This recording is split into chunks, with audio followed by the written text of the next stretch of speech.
Talk Radio. The Late Night Alternative with Iain Lee on Talk Radio. We have ways of making you talk.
Please your help. 0344. Well, it sounded quite all right, didn't it, at the end? Beautiful. Got a little bit.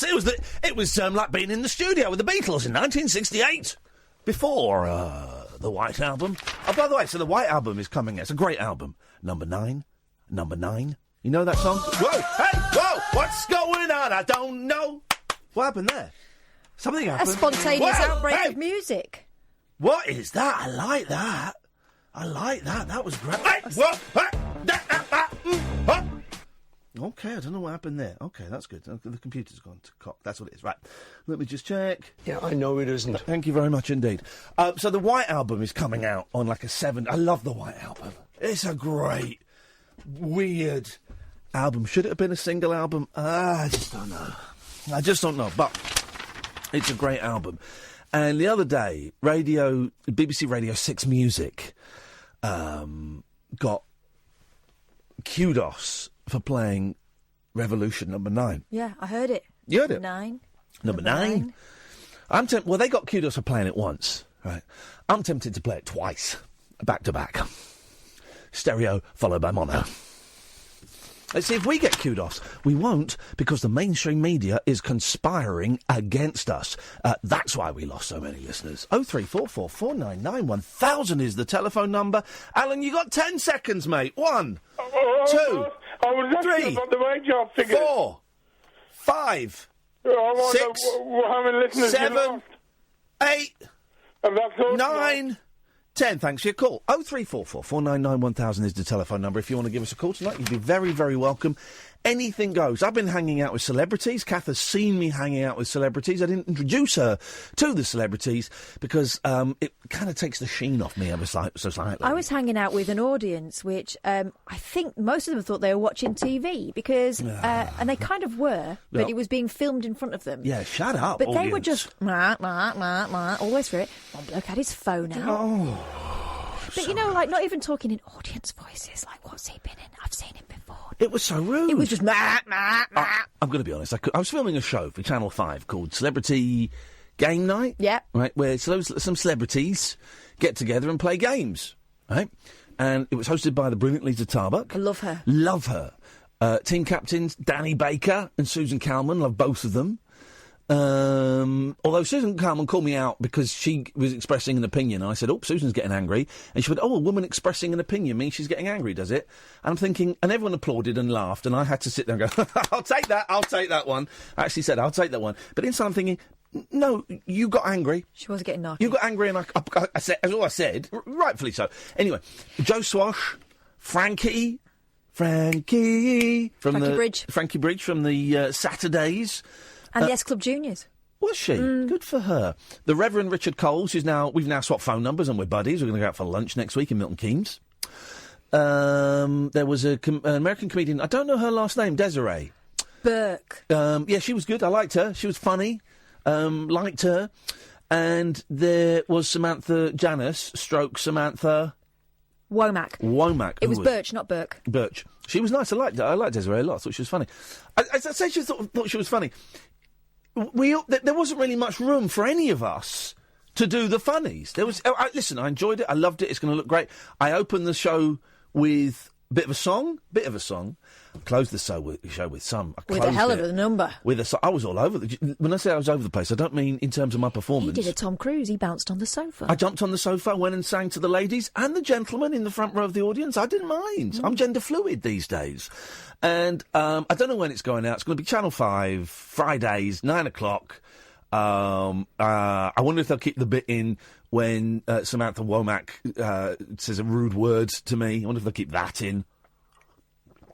Well, here's what happened, right? You had to do a thing where there was a sentence given out, and then each of you had to say, the 4 people on your team had to say something, and one of those things was true. So it was Taylor Swift grew up on and the answer was a Christmas tree farm.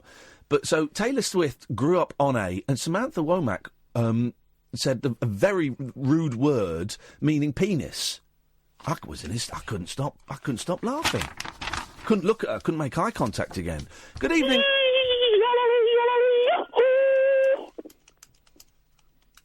Okay, anything else? I thought there might be. So, doing that today, that was fun. A fun little show. I enjoyed it. I enjoyed meeting those people. I enjoyed... I'm going to be honest, I'm going to enjoy that cheque when it lands in the old account de la banque. I've just had a tweet from Matt Haig. Oh, yeah? He's been asked, when are you back on Iain Lee's show? And he says, good question, better ask Flipping Kath. Shall I see if he's busy? Well, hang on a second. A better question would be to ask me, the boss of the show. I mean, come on. Tell Matt, he is never welcome on this show again. Screw him. Whenever you fancy, you're busy. Oh, OK, fair enough. He can come on whenever he wants. Matt is always welcome on this show. 0344 499 1000 is the telephone number if you want to give us a call. Let's go to Sadiq first. Good evening, Sadiq. Iain, guess what? I heard a client said to this. She said, should you ever kick your own mum? That's wrong, innit? Should you ever what? Hit your parents. No, you shouldn't hit anybody. You should never hit anybody unless you're being attacked, and that's the only recourse you have to save yourself. Of course, you shouldn't hit your parents. No. But I think A is wrong, but. If she says she hates her mum, yeah, what's the point living with her? She's being horrible to her. Who hates her mum? Samantha Womack? No, Values, one section Leicester, you know, Values? Values? In Leicester, you know, Values. Values in Leicester? It's a centre where people go to, like, disability, you know that. I didn't know that. Oh, okay. So is that where you go? Do you go and hang out there sometimes? Every week I go. I did cooking today. Oh, mate, no, I've not heard about Values. That sounds like a really cool place. So what kind of? So what did you cook? Let's hear it, Sadiq. What did you cook today? Shortbread. Oh, man. a favourite. Now, first things first. Did you wash your hands? Yes. Good lad. Does it taste nice? Very nice. You put chocolate. Because listen, man. If you've been listening recently, you'll know my kids are just starting to come and stay with me the last few weeks, and we've started cooking every time they come. I kind of say, well, why don't we cook something this weekend? And so far, apple crumble's nice. What is nice? Apple crumble. Try that. No, like that. no, Sadiq. I'm going to have to correct you there. There's no such thing. No, the only crumble worth anybody's business is rhubarb crumble. I love that as well. Rhubarb crumble. Although I could quite happily eat a crumble. Yes. Ian, can I ask a question? When I'm a celebrity coming back on again, do you know? I've got absolutely no idea. Soon. I know that Joe Swash, I was with Joe Swash today, and I think he's flying out to Australia. I think he said he's flying out to Australia in a couple of weeks. Are you excited he's coming back on again? No. Do you know what? I'm not going to watch it. I've not been asked to go on the ITV2 show, and I feel a little bit miffed at that. That's fine. You don't be upset. You should be happy with other people going on it now. Listen, I am happy, but you know me, Sadiq, I'm nuts, man. How you tell me who's going in it? Yeah, okay, I can tell you 3 names, right? What?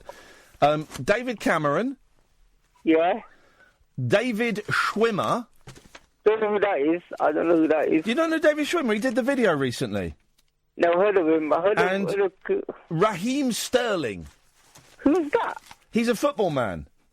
Is there any coloured people going in it? Coronation Street. Any coloured people? Coronation Street. Oh, yes, they are. Loads of them are going in. Gail Tilsley's going in. Gail Platt is going in. Bet Lynch. Who's that? I don't. Are you gonna watch it? Bet Lynch is in it, and Ashley. Alf Roberts is going in as well. Is there any good films you recommend me to go and see at the cinema? Anything good out at the minute? Goosebumps 2. No, I mean action film, like Murder Mystery or something like that. Isn't Murder Mystery 2 out now? No, it's a horror film, Halloween. That's. I want to see the. I want to see the new Halloween. I've got a soft spot for Halloween. Well, it's not real, you know. It's fake. No, I like the. I've got a soft spot. I enjoyed the first 3 Halloween movies. Controversially, even Halloween 3, I enjoyed. So, but I don't know. Go on. I'll ask the question. What's the hottest curry you ever had? Oh, mate, there's a question. I don't know the hottest curry, but I can tell you the hottest place I've ever been to, if that's any use. I mean, curry, do you like ghost chili pepper? Have you ever tried that? I've never tried it. I'm not... listen, I don't like it... I like a bit of kick to it, but I don't like it too hot, Sadiq. Will you ever come to Leicester to see me? I really want to meet you. If you gave me £5,000, I would love to, yeah. No, I want to come to your radio show. You never take me to your radio show. I'd like to come there. Sadiq, you're breaking up. Say that again, mate. The phone's breaking up a little bit. I want to meet you. Sadiq? I think we lost Sadiq. Oh, that's sad. Don't know what was being said there. 0344 499 1000. Who the hell is this on my screen? It's a gentleman called Matt. He's an up-and-coming author. Well, this is Matt. I feel like I'm living the showbiz dream. Matt Haig's on the. He's tweeting, desperate to come on the show. And how are you doing, Matt? Nice to speak to you, man. I'm doing fine. I was just I was on the internet earlier and I saw that thing you did for Robert Lindsay. Yes. And I'm not Robert Lindsay, but no. I thought, well, he's obviously lonely. So. Mate, you know I'm lonely. As I'm getting now, as the divorce closens, I think I'm gender fluid. I do. I think I'm kind of thinking. Listen, I'm 45. I think that means what you think it means. I'm 45. No, I think the word you're reaching for is desperate. Maybe it's that. Hey, Matt Haig, how the hell are you, man? Are you doing all right? We noticed, as we do, you had a little wobble yesterday, I think. You all right today? Yes. I did. I had a weird week, but no, I'm feeling really good today. Yeah, and I I'm sort of getting better at my wobbles. I have my wobble, and then inside the wobble, I'm okay. But yeah, it was kind of a wobbly one last night. But no, I woke up. I felt quite good. I forced myself. My thing is going running. I forced myself to get outside, natural sunlight, have a run. It was good. How is that going to? I'm way better now to hear you, though, Iain. Oh, may God bless you, Matt. It's always a pleasure. And I tell you what is, because I'm having a weird one, because I'm coming off my pills at the moment, and I'm man alive with my doctor's, under my doctor's supervision. But man alive, it's what was I crying at the other day, Kath, that made no sense whatsoever? But it was the saddest thing I'd ever thought of in my life. Anyway, I was think about your kids being old men. I was crying about my kids being sort of 50 and me not knowing them. Anyway, so I'm in a weird place. But I tell you what's making me smile a lot is everyone's loving your new book. The Truth Pixie, The Truth Pixie, everyone's loving it. I've not ordered it yet. Let me order it while I'm talking to you, because I know my kids would love it. I know I'd love it. My youngest has nearly finished it. She's loving it. She likes the pictures. She likes the words. She's loving the whole thing. And it's the first book she's read by herself, actually. Oh, really? Mm-hmm. Oh, that's good, isn't it? There we go. Look, that's good. Ordered. It's kind of that in between. How old? She is 7. Yeah, is that kind of in between picture books proper and, just getting into their bigger books to read. No, I was asked for years, months and decades, not decades, but I was asked for a long time to write a book about mental health for kids, and I thought, I don't know about that. I don't know about doing a self-help book, but yeah, The Truth Pixie is my version of that, just to try and make. It's a good thing. We've been talking about this, and Kath was telling me, we were talking the other day about meditation and stuff, and how some schools are introducing meditation. And Kath, you were describing earlier on what your 7-year-old, sorry, that's reading the book, yeah, what she gets up to and how they meditate in class. Get this, Matt. After lunch, they all find their space. She said we sit cross-legged and we put our hands upwards on our knees and do the little O's between our fingers and thumbs. She said then the teacher puts on this CD and we think about things. Meditation. Isn't that great? That is meditation. And they need that in their day. They need a little bit of a pause because it's so hectic, even for young kids now, isn't it? With schools, technology, million distractions. To have these little spaces where they just sort of accept themselves. But which is why a book like this is great, because it's not something that we talk about. I think we're getting better, actually, and I will talk with my boys, because we're going through a divorce and stuff, and it's tough, and I won't push it, but I will, we'll be playing a video game or we'll be cooking or something, and I say, how's everything, how are you feeling about me and Mum not being together now and me living here? You cool with it? Have you got any questions? So I kind of will be slightly more open than my parents were when they got divorced, but it is this kind of thing that we might as well start really early with them, age appropriate, and let them know, A, that it's okay to talk about feelings, and B, it's okay that whatever you're feeling is okay to feel. Don't feel any shame. Get this, Matt, my eldest, my 8-year-old, we were in bed on Sunday morning, and he got into bed with me, and he said, Dad, I think I know 2 swear words now.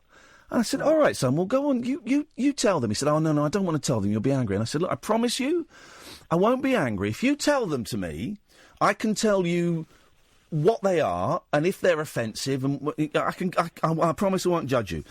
And so he said crap, and he said the F word. My little 8-year-old baby, my baby. Wow. And part of me, you know this, man, part of me was in hysterics inside. Yeah. and part of me's thinking, oh, my baby's lost his innocence. Yeah. But we had a really lovely chat about it, and I said, look, to me it's just words, and it's strange how words have power, but for example, if you said that F word to your grandmother, I know she would be very upset, and this is why. And it just felt like we were kind of a breakthrough moment for us that I'm sure you're having in a different way with your kids, and I think more and more people are having now than they did 30 years ago, where we kind of sit down and talk with them and explain. A bit more open. Yes, although I did a little con trick with my kids about the F word. I said, oh, that's okay, actually. The one you don't want to say is flip. And they add... that's good. To this day, they are, they're so it hasn't stuck. But they keep on saying the flip word because they know it has power while they think it has. Yeah. It's funny, Anyway. isn't it? I mentioned, and I was on. They overheard me on the phone to Kath, going, "Well, they didn't. They said this and they said this, but luckily they didn't say the C word." And my 8-year-old sort of, you could see him out the corner of my eye, looked at me as if to say, "There's a C word now." There's a word with more power. Oh man, I'm finding that one out.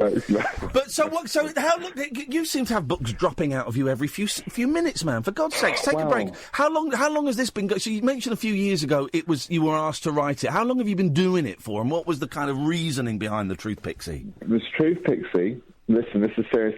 Last Boxing Day, as you often find on Boxing Day, I was having another little wobble. Yeah. I was having a bit of a stressed out anxiety patch. I actually had had it for a few weeks last Christmas. So it was quite bad for me in recent years. And I just sat down and wrote this poem, like a rhyming child's poem about the Truth Pixie, which is a character I've written about before. But I gave her own book. And I just wrote it. And I didn't think my publishers would want it. And I didn't know if I was even going to show it to my publishers. But I was just doing it for me, for the kids, to cheer ourselves up. The Truth Pixie and this sad human girl, this sort of story about how this sad human girl finds optimism and happiness again.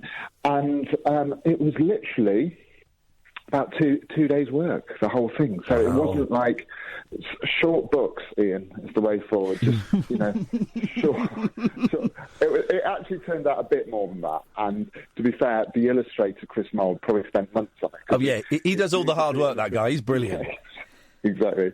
But, no, it was just one of those things that just happens really naturally and nicely. And, but, I think it surprised the publishers a bit last week, because it was taking off a bit online and people were liking it. And adults were reading it. That was the weird thing. I thought it was just going to be 7-year-olds. So, yeah, no, it's good. I mean, it's nice to do things that you feel, ever since I wrote that mental health but reasons to stay alive, it's quite nice to do things that people find useful, I suppose. And lots of, Twitter, as we both know, as all three of us know, it can be a very dark place populated by a-holes. But it's such a joy to see you getting so much love and the book getting so much love. And, you got pictures of kids finishing it and mums going, thanks for this, Matt. My kid just finished this today. And there's a lot of love around it. Yeah, and it's surprising because you never know. Absolutely never know. And obviously, this is totally new for me. I've never done a book that rhymes and for this age group or anything. So it's lovely to see. I mean, the ones I really like is like when there was a kid in Great Ormond Street reading it, cheered her up, this girl with cerebral palsy at a party, and she doesn't normally like parties, and she was lost in it. Those sort of things are quite sort of like magical. But yeah, no, it's been a sort of weird week. But as I'm sure you know yourself, and I think we've talked about this before, when you sometimes have an outwardly very good and exciting time, that can often be a bit mentally unsettling. So that's what I think why I was having my wobble last week. Yeah, no, getting too wrapped up in myself. But it makes perfect sense. Do you get, because this is like in the top 3, isn't it, of the books?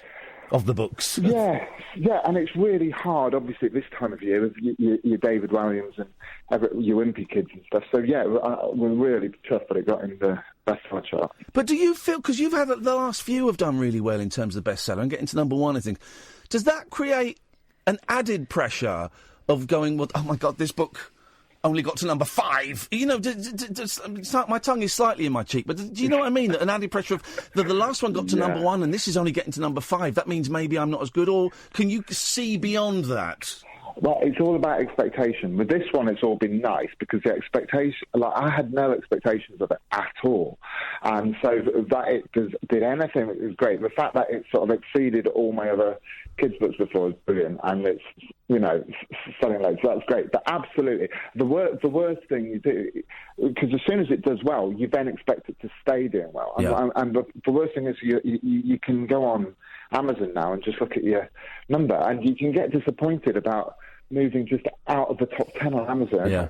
You've got a book that's obviously selling quite well to be at number 11, but then you get disappointed that it slips to number 12, or it's ridiculous. But I have got enough now of a little inner therapist voice that just told me to get my perspective on that sometimes, because I suppose it's like you with listener numbers and stuff. Oh God, don't. We got them today, Matt. It ain't great. It's not great. And you kind of just got to suck it up and go, all right, well, let's wait for the next ones to come in. But the other thing is, when they're brilliant, you don't believe it. Yeah. There is. When they're terrible, you totally believe it. It's quality, Ian, isn't it? You've just got incredibly intense, quality, devoted listeners. They're nuts, I'm going to be honest. I can say that because I'm nuts. I can use that word because it's me. What's next, Matt? It's so lovely. You're having a really good run at the moment, and it's great to see. And the books that you're nearly said churning out. How rude, but you do seem to drop them quite often. They've all been great recently. They've been really good. So what is next? What's next? I don't know what's next. I need a holiday. Yeah. Have you had a holiday? What's that? I've heard that word. It reminds me of something, but I don't. You've had a couple of little getaways. I took the boys to New York in August. That's what I did. That was my holiday this year, and it was a delight. Oh, that would have been good. Yeah. I'm really bad at January. Oh, he's hung up. He's so bad at January, he can't talk Let me about see if I it. can hang on, I can get him back. I can do... He's like, I've had enough of this. I was just tweeting. I didn't want to go on the flipping show. It's only been showbiz saying, yeah, whenever. Jeez, Matt Haig. Sometimes this line doesn't work if I... Do you want me to... Yeah. Oh, hang on. Matt, are you there? I'm sorry, but the person you've called... Doesn't want to talk to you anymore. Wowzers. We're done. Tell him thanks. We can say thanks. All right, fine. 03. We got Malcolm, we got Alistair, we got Mark. So we got blokes. We got a lot of blokes. Can we get some women on, please? 0344 499 1000. This is the late night alternative with Iain Lee and Catherine Boyle on Talk Radio. Uncut after-hours conversation for the up all-night generation. The late night alternative with Iain Lee on Talk Radio. We'll get you talking.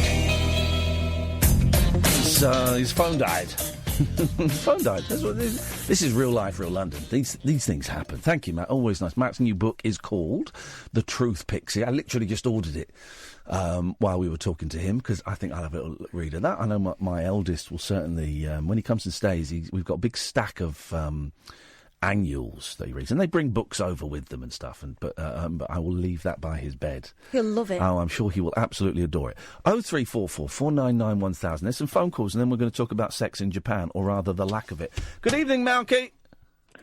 Good evening. How are you doing? All right. I'm all right, thank you, man. What have you got for us today? 2 quick points and a main point. Okay. My first quick point: Susan Calman. First of all. Yep.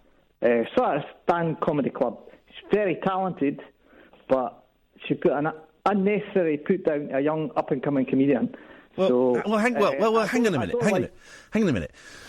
I wasn't there. We've only have your side of the story in this, and so it's a little bit unfair to come on a national radio station. Talented, yeah, but you're doing the but that's a little bit unfair to come on a radio station and have a pop at someone who's not here to tell us whether that story is true or false, or is that taken out of context or whatever. Yeah, but I didn't like what she'd said when you'd made a fair point. You're just talking about you made a fair point. She's made a cheat. Well, you weren't there, were you? No. Well, you only have my side of things. You've got my bias of things. It was I believe in you, Ian. You believe it? You're correct to me. Listen, it was a small thing. It was fine. It was not me sat there going, "Oh, that cow! How dare!" It was a small thing, and it was fine. It was a silly, light-hearted game show, and it was fine. And don't listen, Malky. I can look after myself in those situations, and I know when to fight my battles, when to sit back and applaud. And it got a laugh, and that's what it's all about: getting a laugh. I know, and you've got a big check going through your door. So beautiful big check. If it fits through the door, that's the thing. They might have to leave it around the back. The White Album. Yes. Charles Manson. Yes. Do you know about that? I do, but let's hear your take on it. No, it's just a very quick. How he took Blackbird, I think Helter Skelter, and Piggy, and they were all part of people he wiped out. He just tried to take a sort of he interpreted in his insane way that there were messages on the White Album That I don't know if they were instructing him to tell people to go and kill, because of course Manson didn't actually kill anyone in the Tate LaBianca house. He may have. Funnily enough, isn't this a small world?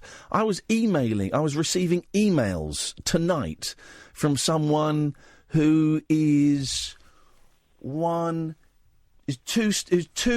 degrees of separation away from the Tate LaBianca murders. You know? Mm-hmm. Yeah, I was receiving emails from someone who would have been living 5 miles away from when that happened, and was really good friends with the guy whose house it was and who was probably the intended target, Terry Melcher, Doris Day's son.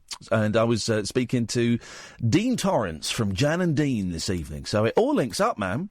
Gee whiz, man. There you go. That's amazing. Yeah.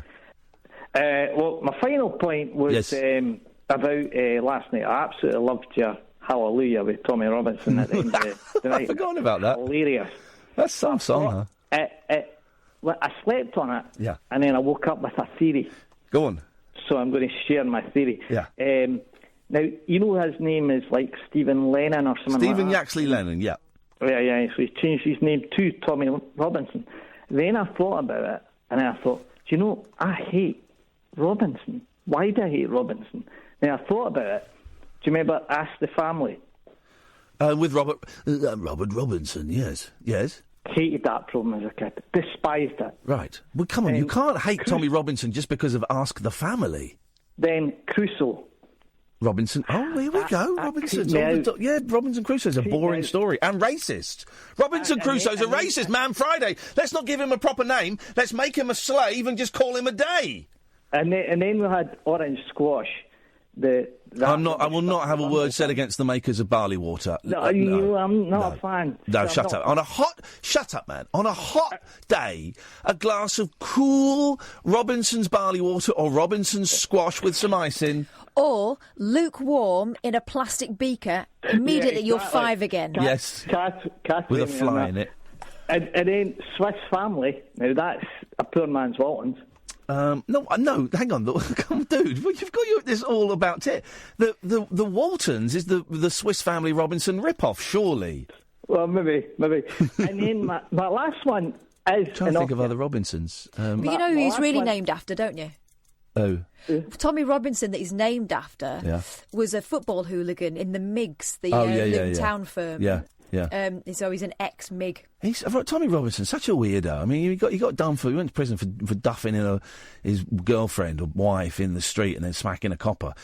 And you just think, just thoroughly unpleasant, and the history behind his name, and thoroughly unpleasant, and yet so many. Here's the thing: you won't see many intelligent people. I'm a fan of thick people. Right? I like thick people. I do, of course, I do. But you won't see many intelligent people going, well, actually, you think you'll find that the Tommy Robinson really does deserve our respect. You don't get any people that have, I don't know, read more than a dozen books defending Tommy Robinson. But it's the usual thing, and it's it's the flavour of the climate at the moment, where if they say enough so that it suits you, you can overlook the rest. Yeah. You can, but my last one ties it in. Go on. And it's innocuous. It's actually Smokey. Now, I'm a massive fan of his, but when I was a kid... Of who? Smokey? Smokey Robinson. Yeah. OK. I thought you meant Smokey, Alice, who the bleep is Alice. But it was... Hang on, you're saying Smokey Robinson is a Tommy Robinson fan? No, Are they related? It's a misheard lyric when I was a kid. Yeah. Because I always thought that song by ABC was when Smokey sings, I hear violence. Mate. On, man. Oh, mate. Malky, excellent call, man. Thank you very much indeed. When Smokey sings, I hear violence. Wow. That's a good song. ABC were all right, weren't they? I just think that maybe they took themselves a little bit too seriously. They were too grown up for me. Yeah, Martin, what's his name? Martin, blonde fella. Yeah. Told Kelly Betts not to phone him ever again once. He was on the radio the other night. Don't Google it. Of course I'm going to Google it. Don't Google it. We can work this out. No, let me work it out. Oh, I got it. Let me work it out. What was his first name again? I've forgotten his first. Martin. Blonde lad. Yeah. Strong side parting.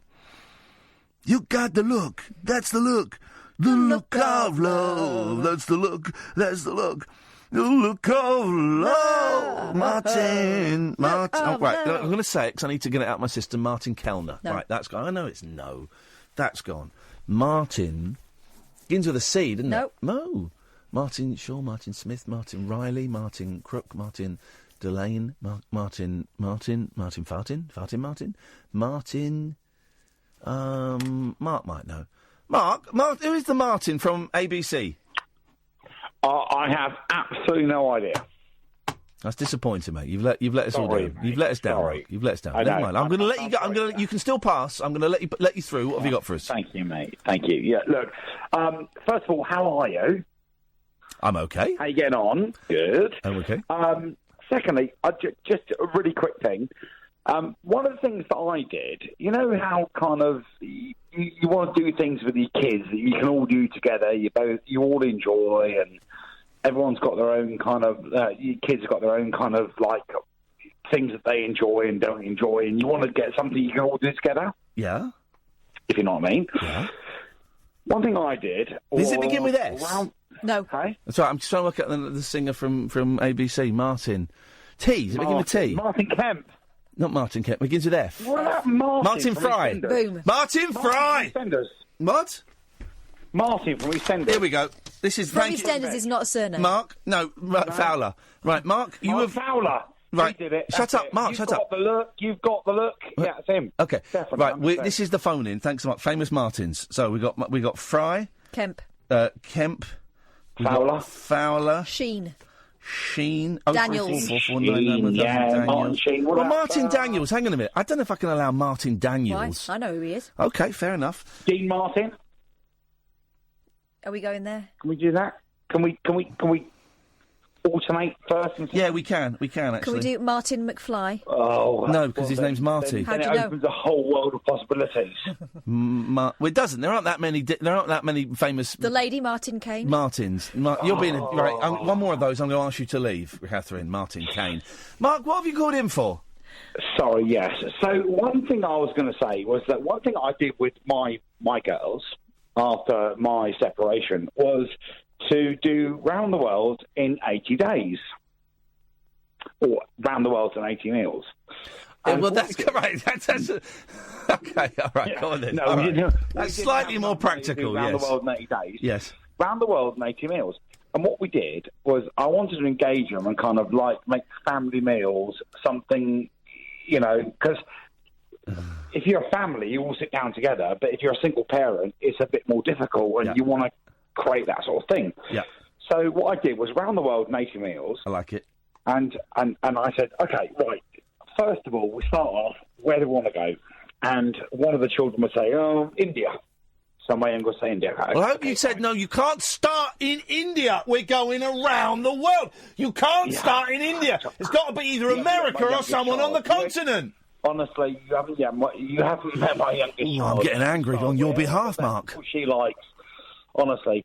So what we do is I go, okay, India, fine. Okay, so you come to me Thursday to Monday. So next Thursday, between now and next Thursday, what I want you to do is go away and research 3 facts about the country. Okay. 3 facts. Just come back with 3 facts about the country. Yeah. And what I would do is, in that week, basically find a recipe. Yeah. Curry. Cook recipe, sit down, and we'd eat this kind of local recipe. Yeah. And they'd both come back, and they have to have 3... Oh, no, I like that. I like 3 this. facts. This is nice. 3 facts about the country. How old are the kids? So now, 13 and 10, but at the time they were 6 and 4. Okay, I like this. This is nice. This is nice. Because you want a little bit of content. Here's another thing as well. Sorry to interrupt. When the kids aren't living with you and you see them once a week or once a fortnight or once every 3 weeks, you just want that little bit of continuity. It's like, well, listen, by the next time you come, let's have this in place. It's nice to have a little ongoing project. I like that. That's as lovely. well, Ian, yes. What you want is to be doing something that's leading up to seeing them again. Martin Short. You know, the thing is that, you know, my kids used to go on Sunday afternoon, and Sunday afternoons were the worst time in my life. Yeah. So I needed something to think, okay, it's fine. I'm going to think about Thursday. I'm going to think about Thursday and what we're going to do. Yeah. So it was almost like kind of looking forward. Oh, you're a clever man, Mark. You're a very, very clever man. I like this. I don't know about that. I like this because you're right. That moment, when they go and you get back to that, because I take them home and I said to them, when you're in my house comes alive, right? And they said, well, when you're not here, it's just bricks and it's a home and it's comfortable and I like it. But when you're here, it comes alive. And there's that moment when I take the boys home. And then I come back to my house, and suddenly my house is just bricks again, and concrete again, and it's empty. My girls used to say to me, Dad, what do you do? What do you do when we're not there? And I say, I'm so busy, I do this. But actually, now they're older, I say, I was on pause. Yeah. On pause. Sorry, I'm just writing down, thanks to Amy and Gaz, I'm writing down Scorsese, Clunes and Luther King. Yes, and Martin Fowler. We got Fowler's up there, man. He's number 3. Yeah, exactly. So I don't want to take up too much of the show, but now he tells at the me. end of the day, it was kind of just like when they came back. Yeah. I'd find a beer that was for the country. They'd had 3 facts. I'd cook it. Did you say a beer from the country? Well, beer, yeah, if I could. You had a beer from wholesome. He's getting his kids pissed. I know. He turns out he's gone from being a great dad to a terrible one. They were on the hard stuff. You're a good lad. But I'd get a beer from the country for me, and I'd try and find the local drink that the kids would have. Yeah. So I don't know if it was Thailand or something. You'd try and find some sort of drink they had in Thailand for the kids. Tizer. But the good thing was, they would help me cook it. There you go. And that's what it's... Mark, listen, we'd all get together. Go on. And we'd all cook it. We'd all do it. Yeah. And it gave me something to look forward to. And, I just think... We did. We went round the world in 80 meals. Mark, every single country I've got to in the move on year. because I'm so late for the ads and I'm so late for the other ones. But thank you. I like that. At the start of that, I'm pulling my face a bit going, what? But actually... As a dad whose kids come and visit once every 2-3 weeks, however long it is, we have not quite worked it out yet. I like that. That's nice. Because the cooking thing, as you know, Kath, I've discovered is a great way of just saying, right, well, you choose what we're going to cook, so we're cooking cakes and stuff. You choose what we're going to cook, I'll get the ingredients, and we'll do it. And it's a great way of just the 3 of you doing stuff and laughing and making a mess. I've not seen kids licking a bowl for years, and they're licking the bowl. And so doing that, it's setting them a little bit of homework over that. When you come back, let's see if we can have 3 facts each. I like that. That's nice. Thank you for that, Mark. That's a lovely thing to share. Yeah. Martin Freeman. Yeah, definitely. Why the hell not? 0344 499 1000 is the phone number. Famous Martins tonight. Across the UK, online and on DAB. The Late Night Alternative with Iain Lee on Talk Radio. Don't forget, next week we start a new feature called Whiskey Wednesday where we get Kath pissed. 0344 499 1000. Famous Martins. So far we have Fry, Kemp, Fowler, Sheen, Daniels, Dean, Short, Scorsese, Clunes, Luther King, the Newsagents, Freeman, Doctor and Ricky. Oh, Ricky Martin. 0344 499 1000 is the telephone number. Yes, Alistair? Hello? Sorry? Hello? Yes, hello? Hi, Ian. Hi, Kath. How you doing? None of your business. Get to the point. My health is not in question. I'm going to steal that from him now. Enough time has passed. My health is not in question. Okay, right. Martin Peters was a 70s footballer. Oh, come on. No. Crying out loud, Alistair. Come on, dude. I'd be hard... I got Martin Fry before you, and I also got Martin Scorsese before you. Well, hang on a second. What do those two both have in common? Begin with They're Martin. both famous Martins. What does Martin Peters not have in common with them? Oh, he was famous in the 70s. No, he wasn't. I was around in the 70s and I'd never heard of him. OK, fair enough, whatever. There we go. And also, Catherine, just to remind me, sorry, who did you hear say Fry and Scorsese first? Was it me or was it Alistair? You. So, Alistair, we don't actually have any evidence that you got it first. So I'm afraid. Well, I did. We don't have any evidence. You need to bring 3 witnesses. Hang on a second. We might have one. Gatford.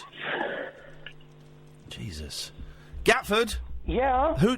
Right now it's buzzing, and you can't. We can hardly hear you. So this is a very poor start, and you've called in to defend Alistair. Well, have I? Yes, you have. Oh, OK, yeah, I'm defending Alistair. So who did you hear say Fry and Scorsese first? Was it me or Alistair? I wasn't listening, so I'm guessing Alistair. OK, right, fine, that's 1-1. We need... Right. Shut up. Also, Martin Peters is an MBE. Shut up. We're talking about famous people, not royal bumlicks. We need 2 more witnesses to either be on my side or Alistair's side. So I'm putting this to you, dear listener. Calls are going to go straight to air now as we call... Shut up! I didn't get a choice. Shut your face! As we are now... The court is now residing... The court is residing, so you need to do... Judge Kath, you need to do it. Oh, not again. All rise for me. Yeah. Oh, Right, you sit think down now. highly of yourself, don't you? You should respect my office. You got room for another chair and desk in there. Right, hang on. So, quickly, because we've got calls coming in now. So All right, in the words of Marvin Gaye, can I get a witness? Go on then, so say hello to line 3. Hello, line 3. Hi, mate. I've got a Martin for you. No, I'm not allowed to speak. Sorry, I'm in the dock. Who's correct? Before we begin, I'm really interested in you, Martin. I really am. Who's correct? Who was the first? Was it Alistair or was it Iain? Iain, he's always right. Thank you very much. You'll have to Correct. call back in later on. 0344 499 1000. So far, even Stevens. One more will be the decider. No, it's 2-1 to me. Is it? Well, yeah, because you were my witness. Oh, I don't think I count anymore. Okay, wrong. Flipping it. All right, so it's 1-1. Alistair and Iain. Right, here we go. Say hello to line 4. Hello, line 4. Jesus. Hello? Flipping heck, man. 0344. Right, try line 5. Line 5. Yeah, it's Dave again. I didn't give him a Martin. All right, quick. Landau. Thanks very much indeed. We'll have Landau. Fair enough. That's a good Martin, actually. Thank you, Dave. 0344 499 1000. Are you slowing everything up, Gatford and Alistair? Really slowing everything up here. Or slowed everything down? Marking lines. Why do we say we've slowed everything down and then say we've slowed everything up? Go on, line 5. Talk to line 5. Hello, line 5. Hello? Alistair. Thank you, bye. There we go, okay. Bye forever. Shut up, Alistair. Shut your face. Shut your face. Right, so it's 2-1 to Alistair. Try line 6. Line 6, yes, hello. Oh, I'm on the inside. Okay. Thank you very much indeed. That complicates things somewhat. It doesn't. Here's the deciding vote. Say hello to line 7, deciding vote. Hello, line 7. Iain every time, oh yeah. Yeah, thank you very much. And well, you were about to agree, line 8. Hello? Yes? Trumped up charges. Unbelievable. Right, OK, you can start taking the calls again now. So, Alistair, it would appear that I actually said Fry and Scorsese first. Well, you said it first, but I thought it first. Oh, I see. Wasting the court's time, my lady. Wasting the court's time. I was on the phone waiting. Wasting the court's time, my lady. Dearie me. Wasting the court's time, my lady. I think you have to sentence him. I think I do have to sentence you, Alistair.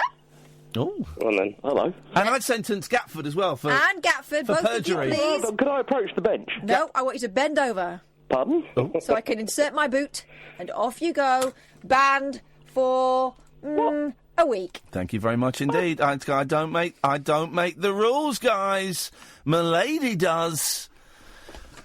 Yes, please. 0344 499 1000. It's nice to see the judge making a little comeback there. Yes. I do love it. I mean, she's always there. I'm always judging, but it's just whether I get the authority. Exactly. Got Okay. mayonnaise on my frock. That's not mayonnaise, is it? Yeah. Is that why you were licking yourself? Yeah, it's very stubborn. Here's the thing, dear listener. That's why I always wear patterns so I can rub it in. Catherine has always got some form of deposit down her. Dinner medals. She got coffee. You can't. If she's got coffee, it'll go down there. If she's, I've got this thing. What was it we were eating the other day? And I kept saying to you, lean forward, lean forward. We're at Byron's. I kept going, lean forward, because you sat there with a burger over your chest, going lean forward, so that it's over the plate. It's over the plate. Normally, I put my burger in a nappy, don't I? Sorry. I hold it in with a. I put the serviette on the end of it. How was no? Oh, guys. What? Steve Martin. Of course. One of the finest Martins. Steve Martin wrote a brilliant book, right? I'm not a massive Steve Martin fan, but he wrote a brilliant book, short little book called Born Standing Up, about how he got into comedy. I'll lend it to you. Such a good read. It's brilliant. It's really inspiring. Really, really inspiring. It's a lovely little read. 0344. We just did an hour. I haven't got onto the Japanese sex thing. I had a really interesting programme on Radio 4 on the way in. Because Pauline Stoke-Poge was talking to James Whale. I couldn't listen to that muppet. You missed a really good caller. A female caller I'd not heard before. I was thinking, I'll have that one. Oh, what was that? She called Susan. Do you know what? Could you get a clip of it and we'll play a bit of it? Yeah. We'll play a bit. James Whale, by the way, does a great show Monday to Thursday, 7 till 10. Get a bit of that and we'll play it during the next hour. Brilliant. I heard a bit of it. She was telling him off. Oh, but sometimes she was telling him off. She wasn't telling him off, but just her tone of voice was very powerful. Yeah, we'll play a bit of that. But I was listening to an incredible programme on Radio 4 about Japan and how their population is shrinking because they're all too scared to have sex. It's incredible. We'll talk about that. Simon, stay there. You'll be the first caller. 0344 499 1000. This is Talk Radio. Talk Radio. The Late Night Alternative with Iain Lee on Talk Radio. We have ways of making when you talk. the ship runs out of ocean and the vessel runs aground, lands where we know the boat is found. Now there's nothing unexpected but the water giving out. Land's not a word we have to shout, but there's something beside the shoreline, moving across the beachhead, coming up from the shipwreck, making as if to say, women and men. Women and men, women and men, women and men, women and men, bringing with them messages of love, and everywhere they will, love will grow. Women and men, when you see the faces of the women and the men, you too will know. Women and men across the ocean, they now begin to pour out from the boat and up the shore. 2 by 2 they enter the jungle, and soon they number more. 3 by 3 as well as 4 by 4. Soon the stream of people gets wider, then it becomes a river.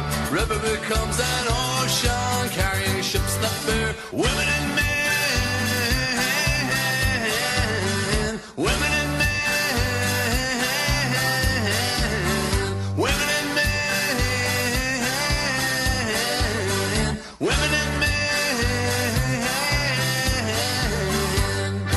These headphones are very snappy. They're very snappy headphones. 0344 499 1000, the Late Night Alternative, Britain's least listened to late night phone-in show on Britain's least listened to radio station. Weeknights from 10. Myself, Iain Lee, good evening. Catherine Boyle. And you, dear listener, and you're thinking of where's the question? Where's the Brexit? Where's the Trump? Where's the Philip Green? There's the green stuff. Give me the green stuff, man. I need some green stuff. There isn't one. We just sit here and we chat and we talk about our day and our lives and how things are going and maybe some stories from the news or bits and pieces that we've picked up. And we talk about that. And you, dear listener, you are very, very welcome to call in. 0344 499 1000 is the telephone number. You can give us a call about absolutely anything you want. Big news story, small news story. I did want to ask something, but I'm aware that Simon, stay there. We'll come to you in a minute. Simon's the only caller we got lined up, dear listener. So if you're thinking I have to wait for ages, you'll be on in a few minutes, I guarantee it. There's a question that I've sort of wanting to ask for a while, but I am aware that by asking it, it kind of goes against what we've always said this show stands for. And I don't sort of know. I don't know how to phrase this question. I've got a question, Kath, that goes against everything we stand for. Comes to Coca-Cola, okay, and I don't know if I want to ask. That might fizz. There we go. Dear listener, could you bear with me? I am so thirsty. Can I just have a little swig of the old Swiggington?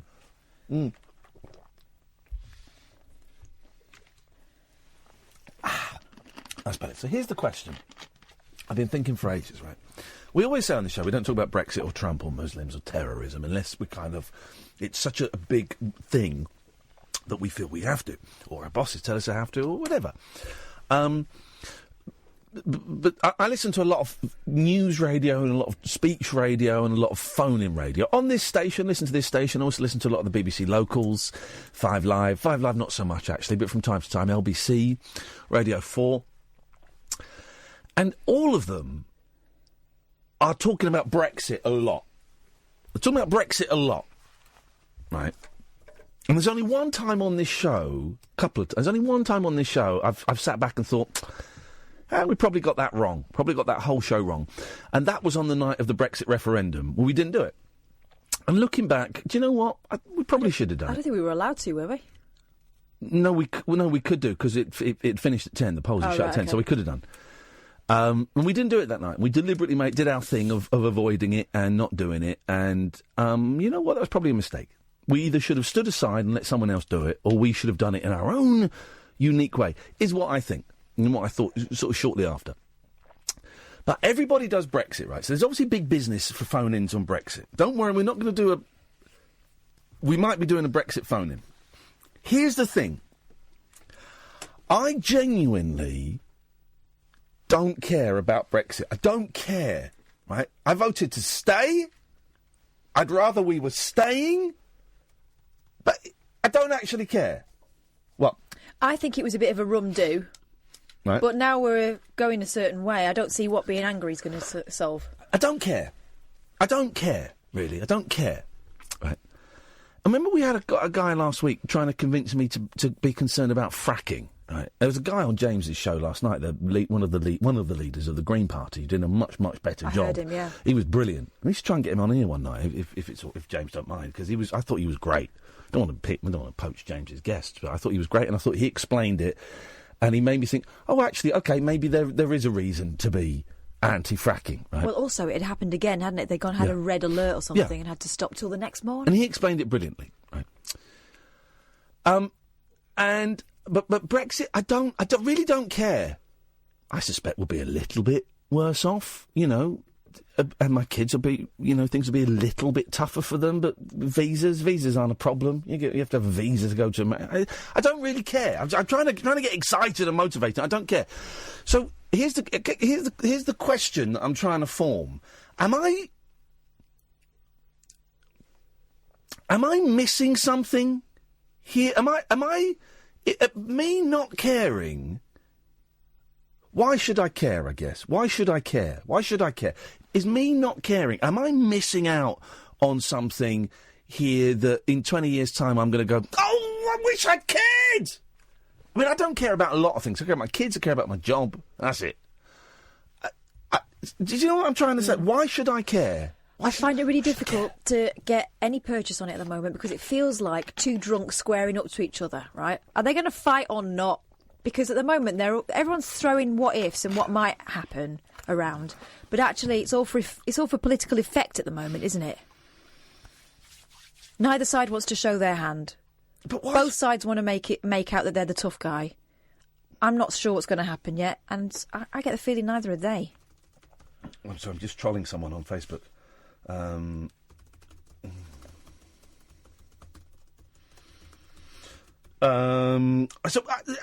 This may get nothing, but why should I care? What am I missing? Am I missing something? And don't find out, you've got to care because your kids it'll be harder for them to get to Europe. I don't really care. It's hard to get into some countries. Okay, fine. I just don't. And the way that, a lot of broadcasters who I respect will dedicate so much of their shows to Brexit. I do sit there in my car thinking, am I missing something? Am I being really dumb? Or, dear listener, and this isn't going to be like I don't want this to be a Brexit kind of, well, this is the reason we should leave, and this is the reason we need a people's vote.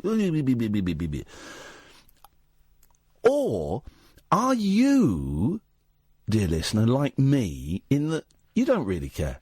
You don't really care either way. You preferred it went one way, but you don't care. Now, I suspect there will be a lot of crossover because radio shows attract people of similar political biases and backgrounds. So I suspect there will be a lot of people going, yeah, I don't care.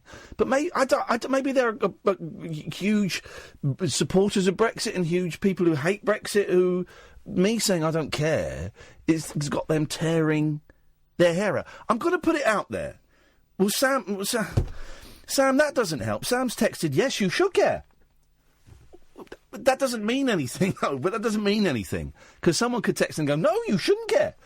Saying yes, you... Also, the word should. I don't like the word should. And I really, really try and avoid saying, well, this is what you should do. Or, no, you should be feeling like this, because there's no should. No. This is how I would react to it, but how you're reacting is perfectly legitimate and valid as well. So take the should out, Sam, and try again. Give me some reasons. Make me care. Tell us why you care, Sam. Give us some reasons, man. 0344 499 1000 is the telephone number. May God bless you.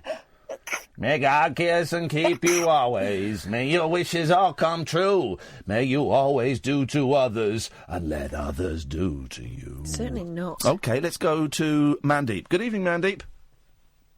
Hey, Ian. Hey, man. What you got for us? It's just a topic. Sorry, I'm a bit nervous having rung in before to show. So if I start babbling, just feel free to... Dude, my whole act is babbling, so if you do start babbling, I'm only going to tell you off for stealing my shtick. You take your time, man. We've got plenty of time. Go on. It was just a topic that you actually raised yesterday in your show. Yeah. And no one actually called in to speak about it, but it was something I've been thinking about. Yeah. But you sort of spoke briefly about I don't want to sound like a pervert, but like you're talking about porn, yeah, and how there's a lot of kind of like incestuous porn that's being on these shown on these sites. Yeah. We were talking about it was borderline incestuous was the one I was referring to. It was stepdads and stepdaughters generally, quite often stepbrothers and sisters. Sometimes it's stepmums. Sometimes it is stepmums, yeah, you're right, yeah. Yeah, exactly. Sorry. Yes, that's more accurate, sorry. Yeah. It's something I've kind of noticed as well. So, again, it's probably like a pervert, but over the years, I've kind of, gone on porn sites and stuff. And I've been on there, man. Loads of us have been on there. So, it shouldn't be... well, it is embarrassing, but it shouldn't be. So go on, well done. Yeah, but that's another kind of area where, like, it shouldn't be embarrassing to talk about it, but, because everyone does it, but it's kind of kept hush-hush, and you can't talk freely about it. I think that causes issues. But, you kind of get patterns or what you see that's most popular. Yeah. And in most, I don't know, over the last couple of years, I kind of noticed all of this kind of stepsister, stepson, stepmom, stepdad.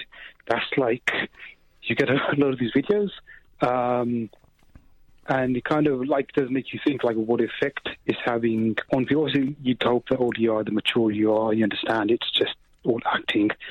It's probably trying to get at certain little kinks people have. Yeah. But for like younger people, obviously they're still maturing, they're still quite impressionable. It kind of makes you think what effect it's having on them, and because porn is one of those things that's not really discussed. It's kind of, I find it hard to kind of get a feel for what people might think effect it's having on people, or what it really is. Well, what effect does it have on you?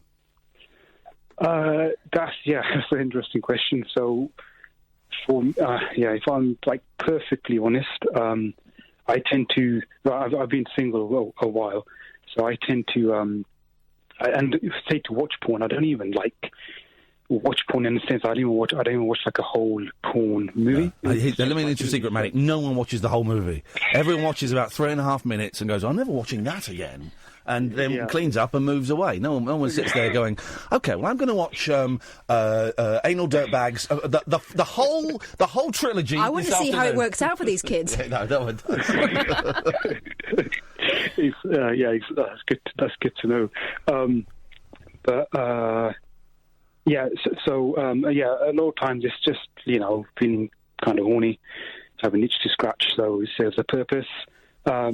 And a few years back, I kind of noticed maybe I was watching a bit more than usual. Yeah. And I kind of realised it was kind of affecting me and the way I was seeing women, I guess. Yeah. I was seeing them... I kind of find myself I guess, objectifying them more. Like, even just like, if you see a pretty girl in the street, I would just, rather than, I don't know, just think, okay, she's a pretty girl, you might think, I don't know, she's got a nice ass or whatever. Yeah, it dehumanizes people that we find sexually attractive. Of course it does. Yeah. Yeah, exactly. So when I kind of realised that, I didn't really like that I was doing that. I didn't really like that about myself. So I don't know, maybe for a month, I just thought, I'm not going to watch any porn. And then when I came back to it, it was kind of funny because I started looking at it a bit differently. Kind of hard to explain exactly. I guess I was seeing it more for what it was, rather than becoming more so consumed in it. I guess might be a good way to describe it, and kind of distancing myself from it somewhat. So now when I do go to it, I kind of, I guess, see it for what it is. I get out of it what I kind of want to get out of it. And then I guess it doesn't affect my way of thinking. Why do you think, Mandy, man alive, you're being, brave is probably the wrong word, but it's the one that springs to mind. You're being very brave and very open talking about this, and I really appreciate it, right? Why do you think, and you're right, the porn industry is one of the biggest industries in the world. It's going through incredibly strange period because no one's buying porn. You get it for free. Yes. I mean, you go back 20 years, everyone was paying for it, and it was making a fortune. Now no one buys it. But why do you think there is this embarrassment? Hardly anyone admits that they watch porn, right? But porn is the most looked at thing on the internet by a country mile. And it's defined the success of various other businesses, like, for example, DVD players. The reason why Betamax didn't do so well. VHS won because the porn industry chose it, right? It's a huge thing. I've looked at porn and I'm embarrassed about my porn, looking at porn. I have periods of great shame around it, partly because I also kind of associate it with drug taking, which I don't want to do, and there's a certain powerlessness around it, but people look at porn, men primarily, women also look at porn, but yet no one sits. I've not heard another radio show. I've not heard another caller to another radio show like you, Mandip, phone up and say, "Well, I look at porn, and this is how it affected me." And I mean, what a great thing, an honest thing to say. And I was objectifying women. I was looking at women differently. And you do, if you watch enough porn, instead of, walking past a woman and thinking nothing, or walking past a woman thinking, wow, she's really attractive, you think, wow, she's got great tits, and look at her. Yeah. You do. I've just seen, while you were talking, Kate Robbins is talking about, on Twitter, talking about Naked Attraction. This show where you see people from the ghoulies up. Yes, man. Have you seen it? They stand them in these kind of compartments, and then they've got no clothes on behind these screens, and they raise the screen, and it starts with the genitals and moves its way up, and people are judged purely on that. And Kate Robbins put something, and I can't think of anything better, really. She said, isn't a person's body something you learn to love after finding out that they're kind, fallible, hilarious, etc.? And it's that thing of, the first thing you see of them is their physicality, and because the way you're wired, because of porn, that's the way you judge them, rather than, I really like this person. You might fancy their faces and you might wonder. Yeah. But you're immediately sort of assessing them, like scanning them. Yeah, although I would say that when I look at bodies as part of the initial, not obviously naked, but as part of the initial assessment, do I think I could have a relationship with this person? There are body types that I feel more attracted to than others. Mm-hmm. I've types. But why do you think, man? No, go on. I just say, why do you think we don't talk about this, man? I do want to answer that, but just really quickly, I don't want to go off on a tangent, but I don't think it's just porn that's affecting the way we view, like, particularly females' bodies, even men's. I mean, just again for personal experience, like when I look at, like, the whole well-being industry, it promotes a particular kind of physique on a lady and on men as well. Men, definitely toned. On women, there's that kind of athletic toned body as well. And I found being perfectly honest, like, I do find when I see a lady, if she has more of that kind of toned athletic body, I think instinctively, oh, that's really attractive. Mm-hmm. And I've started questioning that about myself as well, because, like, that's not, it shouldn't be just that. But I think there's maybe it starts with porn, but I think media, I don't want to just blame media, that's quite an easy thing to do, but media in general, it promotes a particular kind of physique look as well, and you're kind of bombarded with that every day on advertising boards, magazine covers. Oh, remember all the flack that he still gets? Sadiq Khan, the mayor, I don't know where you're based, Mandip, but the mayor of London got so much flack for banning that Are You Beachbody Ready advert. And he still gets flack for an hour, and I thought that was a great move. A really overly skinny, woman in the bikini saying, are you looking like this? Because if you're not, then you ain't ready for the beach, you fat slobs. That's what the message was. And he got so much flack for taking it off the underground. And I thought that was one of the greatest moves ever by a mayor. I thought it was a great move. Yeah. Mandip, I've really enjoyed talking to you tonight, man. You may have been nervous, but you didn't babble at all. You said some really powerful things that have got me thinking a lot, and I appreciate that, and I appreciate your honesty. Sure, thank you, man. Give us a call any time. Yeah. I do want to answer your question about the embarrassing thing. Go on. Go on. Just on that, it's like. So for myself, when I'm, I guess, looking at porn, there will be some things I'll see, and maybe that's the thing. You can't talk about it. I mean, if you're lucky enough, there's friends that you can talk about it with, but even then, you kind of sense they might be uncomfortable. And then you can't, because you can't talk about it, you don't know if what you're thinking is wrong or is right, and it can become more confusing. So I think, and again, reasons for that, I don't know whether it could be like, just, again, as our country, there's like kind of historically there's a big Christian culture sort of thing, and there's a lot of things which were forbidden, and these things have long-lasting effect on culture and stuff. Yeah, and obviously it's not as simple as there's other things as well. But I think there's a real problem where if you can't discuss things without judgment, it can cause other bigger issues, and it's quite sad that this is one of those things that you can't talk about freely.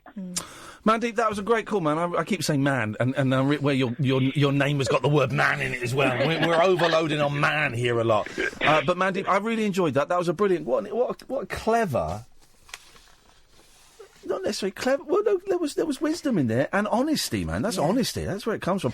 And he's I love right. the fact that he heard that yesterday and he's been thinking about it, processed it, and felt able to call us about it. And he's why can't I get rid of? I can't get rid of that. I don't know why. I appreciate that, and that's the thing. By the way, if you hear a podcast from 6 months ago and you want to phone in about it, well, carry on the conversation, and I'm quite happy. I'm fully aware that we throw some stuff out there and no one calls in about it. But I'm also aware that some people might call in at a later date, or that some people will just sit at home and think about it. That's good enough for me. That's good enough. It'd be great if you could phone in and discuss it, but if it's causing you to think about your behaviour, then that's great. I really enjoyed that a lot. 0344 499 1000. Lots of people on Twitter telling me why I should care about Brexit. Penguinland says, reason you should care about Brexit, your kids' futures? This isn't not caring about cyclists, housing, employment, prices, movement, all important. But that doesn't make me care. It doesn't. I mean, what am I supposed to care? Of course, I care about my kids' futures. We're in Europe. We're out of Europe. I mean, if we're out of Europe, are they going to? Do they die? Do they get tortured? I mean, that's what I'd care about. Will they get cancer? That's what I care about. It's a bit harder for them to get into France. I mean, I honestly, it's not me being obtuse. It's not me being, honestly, I just don't care about it. There's so many big things. I just don't care. Here's an area in which it's affected people I love directly, and so I do care about it, and I worry about how it's going to get worse, right? It's already difficult now for the NHS to bring in, for example, they were bringing in a lot of Spanish nurses at one point. Yep. It's already getting difficult for that. Yep. I have Spanish friends, but I also have Spanish friends who've moved back to Spain because they're concerned about, one, the atmosphere that we've got in the sort of post-Brexit, post-Brexit referendum, pre-Brexit actual deal. Yeah. They don't feel welcome and they worry about what's going to happen. And so rather than waiting it out and finding out, maybe the hard way, they've gone. So that, I think that we might be cutting off our noses to spite our faces a little bit when it comes to, populating the NHS. But I hear that, and I just think, it'll be all right. It'll be all right. Everything's always all right. That's what I think. I just think, it'll be all right. Yeah, no, things always change, I suppose. Things change. You'll be all right. And it'll be all right. And hearing that, and hearing that the NHS might struggle, part of me is thinking, well, OK, well, it should be caring. No, I don't know why. 0344 499 1000. This is the Late Night Alternative on Talk Radio. The Late Night Alternative with Iain Lee on Talk Radio. We'll get you talking. Maz uses a brilliant phrase to describe any turmoil that may happen after Brexit, right? She says on Twitter, I get why you don't care. Same as me. No one has explained how it will personally affect you. Apart from some examples that so far don't seem to be that big a deal. All I hear is scaremongering like no meds or doctors. And then she delivers the killer blow. It all comes out in the wash. And it does. I want to do this Japanese sex thing in a minute because it kind of ties in. Part of it ties in. It's a great programme on Radio 4. I'll tweet the link so you can listen on the iPlayer. It's 8 o'clock tonight. Or 7:30, 8 o'clock. It was a really interesting show, but we've got a load of calls. So let's go to Ben. Good evening, Ben. Hello, Ben. Ian, you all right? I'm good, thank you, Ben. What have you got for us? Well, do you know what I don't know what I was going to say earlier now. But Was it swear words? Following on from that Mandip. Yeah. The fella about the porn. Yeah. Another thing about fellas aren't honest talking about is you know, the skinny tone sort of look that Pamela Anderson. What I'm saying is, when I was younger, and even now, if I do end up, you know, knocking one out. Sorry. Okay. Yep. It will be over what the you know, the BBWs as you get on the internet. Well, those are big beautiful women are the BBWs. The big beautiful women. Yes, mate. Yeah, and the SS BBWs. Some of The them. SS BBWs. Yeah, the supersized baby. Wow. Okay. I thought there was Gestapo. Okay. Right. I think young girls, heterosexual young girls growing up in school, 15, 16, need to realise that Ben likes them big. Mate, on these sites, you know, I've looked at X-Hamster, I've looked at Pornhub and that. If you look at the amount of views, a bit like YouTube with the hits. Yeah. You know, you've got some skinny little blonde, whatever, woman. size, I don't know, 8 or whatever these girls are. A few, you know, a few 10,000 views or whatever, 30,000. Some of the bigger, more shapely, you know, far more views. Yet when the lads are in the pub, it'll be, oh no, yeah, she's too fat, she's this, she's Yeah. that. I know exactly what you're saying. Look And at Nigel Lawson. Yeah. You know, that when I think she was far sexier when she had more weight on. Well, okay. Well, okay. And You see what I mean? I do know exactly what you mean. I just want to come away from the individual a bit, but I know what you mean. I have never found, you know, the super skinny women. I'm always amazed when you see fashion shows, you know, the size zeros, and may God bless every human physical shape there is, but I have never found that sexy, you know, never found a sexy look, and I think that more men like, I don't know how to say, you know, curvature and shape than yeah. And I think the pressure on the media push this sort of skinny. I'm not saying. Well, but they don't always. They don't always, do they? I'm going to go to. Well, look at what's going on now. You've got women who are on the smaller side now, pumping their backsides full of chemicals to make them massive. I think. I mean, I think there are. I think it's becoming. You know, now that you're getting bigger models for high street shops like Marks and Spencers and things, you'll see bigger models advertising Dove soap and pants. I saw something on telly the other day, and it was a full range. And you get websites for larger, in inverted commas, women, and you see models doing that. And you've got models like Kelly Brook, who is certainly. Oh, yeah, but she's probably only a 10 or a 12. No, exactly. But she is certainly, you know, not a size zero. There is shape, I suppose, is what I'm saying. I'm not saying she's you know, big, but there is shape there. I don't know what I'm trying to say, but yeah, all right, I agree with you, Ben. And I hope you have a good. I hope you knock one out tonight and think of me. Thank you very much indeed. He said he will. I thought he was going to say I always do. He probably does.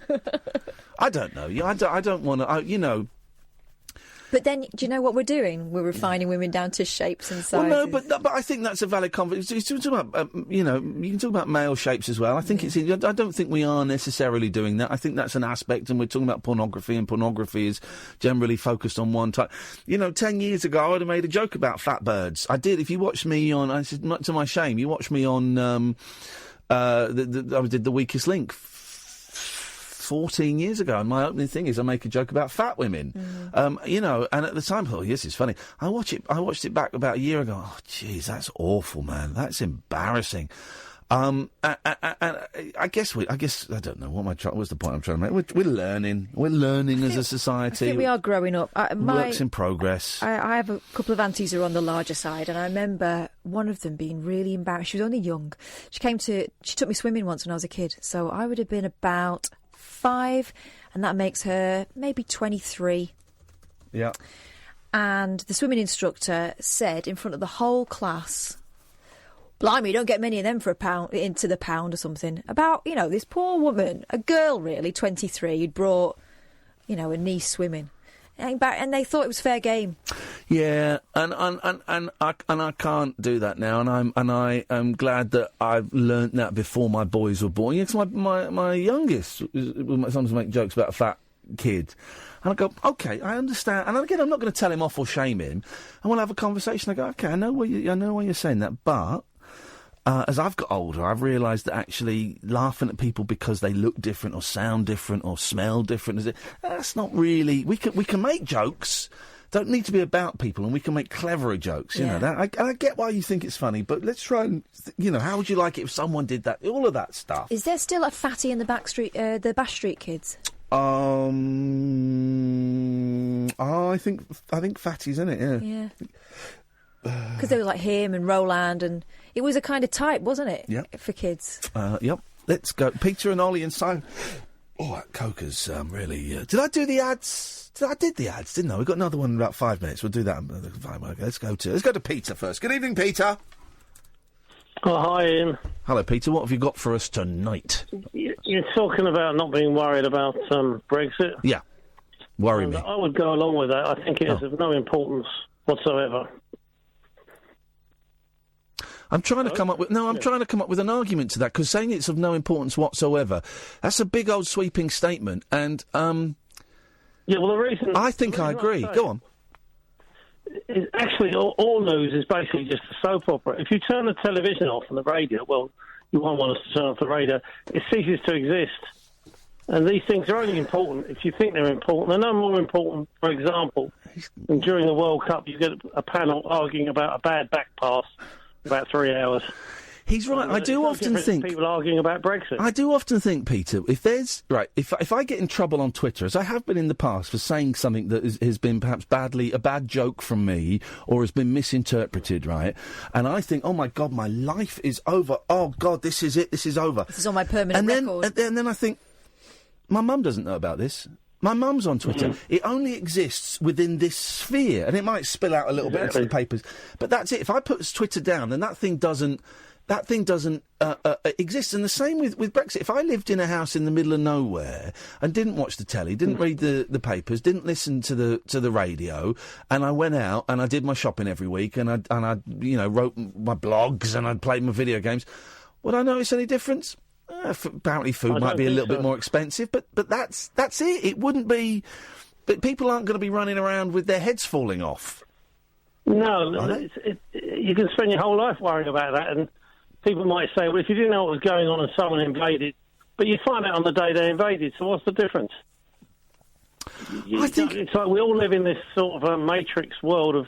And I do as well. I'm addicted to news. So I'm just saying, I know it's an addiction. If you turn it off, they all go away. Even Donald Trump, I quite like Donald Trump, but even Donald Trump would go away if you stopped putting him on the news. He wouldn't exist. But it's only the fact that people put him on the TV and then a million other people talk about him that he exists. Peter, I'm not against him. I don't know, is it red-pilled or blue-pilled? Which is the one where you have your eyes opened? But he only exists on the news, that's what I'm saying. You're pilling me. Well, no, I agree. Peter, I'm agreeing with you. I think it's red-pilled. You're red-pilling me. Oh, right. I'm agreeing with you. You're right. This stuff... a lot of this worry and fear is because we got 24-hour rolling news and we have radio stations like this and LBC where it's, you do an hour of a phone-in on Brexit and then the next show comes on and they do an hour of a phone-in on Brexit. And social media makes you feel like you should say something about it because everyone's talking. Yeah, it hooks everyone in. I mean, I've got a friend who's obsessed with the Middle East. He's never been there. He lives in the West Country, actually. But he's on Twitter all the time. He's on Facebook arguing about... It doesn't matter whose side he's on about Israel and Palestine. No, he's still not managed to sort it out, has he? No, and he never will. But it keeps him, he enjoys the debate, and it's kind of like he's addicted to that stuff, to a place he's never been to and never will go to. And it may not, I'm going to say something really silly, that this place might not even exist. It's like, we only really know about it because it's on the news. I say that I'm being a bit flippant there, but it's because I'm addicted to this stuff as well. And it annoys me. That I wonder. I wonder if we can do an experiment. I wonder how feasible it is if next week I don't listen to the news. I don't read it. I mean, we come in with the newspapers. I don't look at the papers. I don't listen. I wonder how feasible that would be. And it would be very hard to do it. It's very, very hard to do it, particularly in this environment where we get the news every hour, but not impossible. We'll get Caddick ringing up telling us who's dead. But I wonder, Kath, can you remind... Dear listener... Your job is very difficult. This is a piece of cake, but avoiding the news is difficult. I mean, if you didn't watch the news, it would be...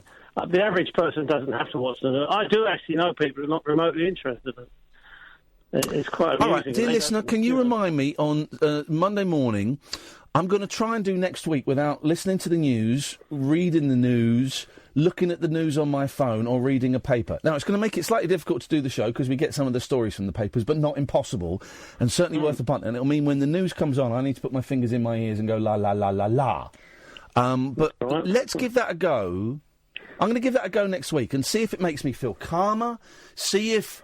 the world blows up when just see if there's like a shift. That's all. And if anyone wants to join me, you do get withdrawal symptoms because in a way you're left with yourself.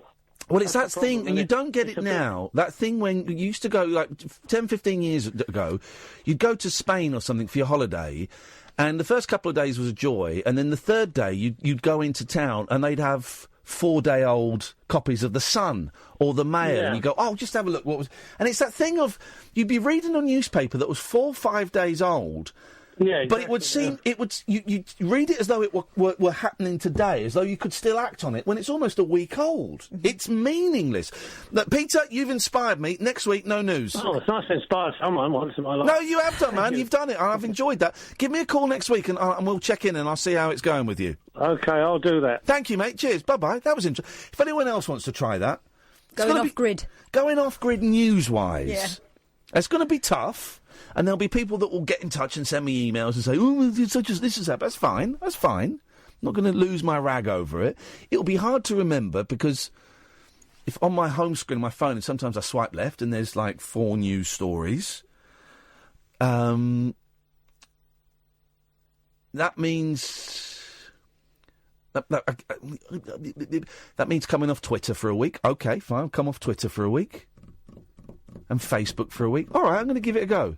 Starting from midnight, Sunday night, after we've seen Beverly Craven. Yeah, we'll be feeling nice and mellow. Yeah, nice and mellow. Going to go and see Beverly Craven this week. Again, I'm thrilled. All right, fine, from midnight, I need to work out the parameters a little bit more. If any of you, dear listener, want to join me from midnight, trying to do a whole week without listening to the news... we'll give it a go. Yeah, let me have a think on that. Simon, sorry, you've been there for ages. Then it'll be Ollie. Then it could be you, dear listener. 0344 499 1000. This is Talk Radio. The Late Night Alternative with Iain Lee. On air and off the leash. On Talk Radio. 499 1000 is the telephone number if you want to give us a call. But Simon has been waiting for absolutely ages, so let's go. Sorry, Simon, sorry. What have you got for us tonight? No worries, dude, no worries. Yes, right, so I'm going to add to what your last caller was just saying. Yes? He's actually opened my eyes as well, because... He was good, wasn't he? He was great. Yeah. What cool. I've never ever thought of it like that before. And, so the addition I'm going to put to that is is both this radio station and your show, right? So as you know, as I've told you many times, I'm an LBC convert. Yeah. And I found you because I could not take any more of the same old crap every hour of every day being drummed into my brain like there's someone stood on my shoulders with a news drama. Yes. And just to interrupt for a second, it's working for them because their figures are huge and they've just gone up. Our figures have gone down. So I'm just saying, I know exactly what you mean. You know, in the next hour it's Brexit, but before that, here's Brexit. But it's obviously working for them, that formula. But go on, carry on. Well, but there's got to be a place, there's got to be a home for listeners like myself who don't want to live in that world, if you see what I mean. Yeah. Now, the thing I was going to say to you was this. I listened to you and your show, and I found you by accident, because even though I did used to be a fan of the 11 o'clock show, once you disappeared from my radar, I didn't... No, you forgot. Of course. And when you appeared on the radio that one night, I'm like, oh my God, it's Iain Lee. I remember that guy.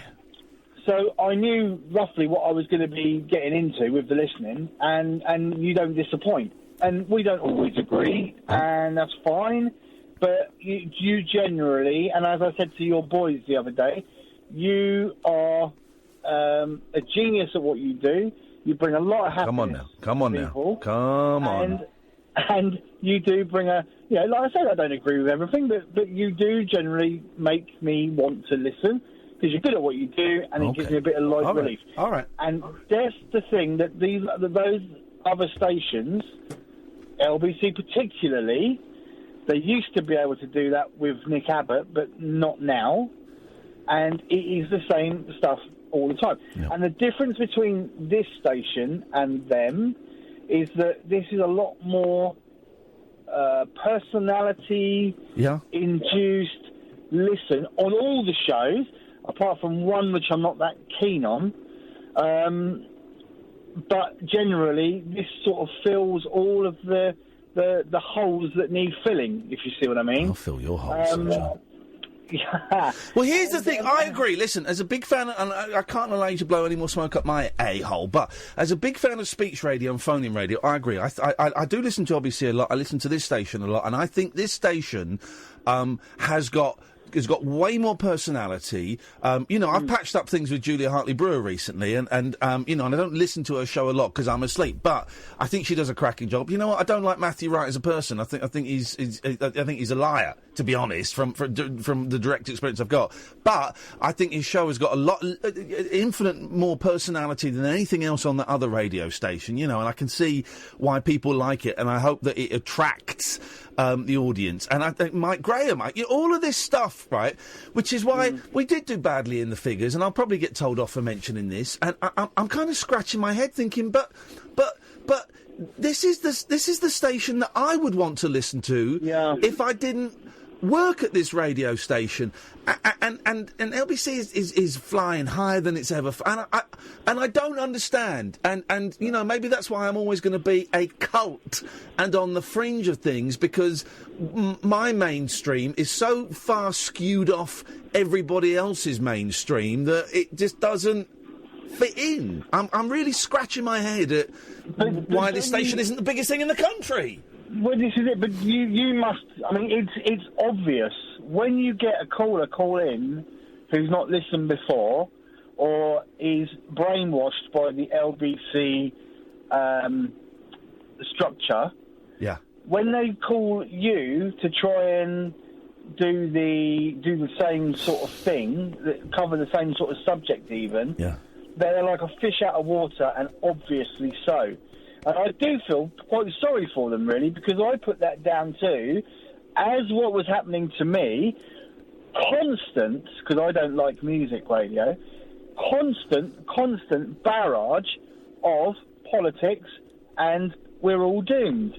And, I couldn't take any more in the end, so I had to go and find something else. fortunately, I found you guys. Simon, thank you. I'm going to let you go because the smoke is now coming back out of the backside. But I appreciate it. Thank you very much indeed. Good evening, Ollie.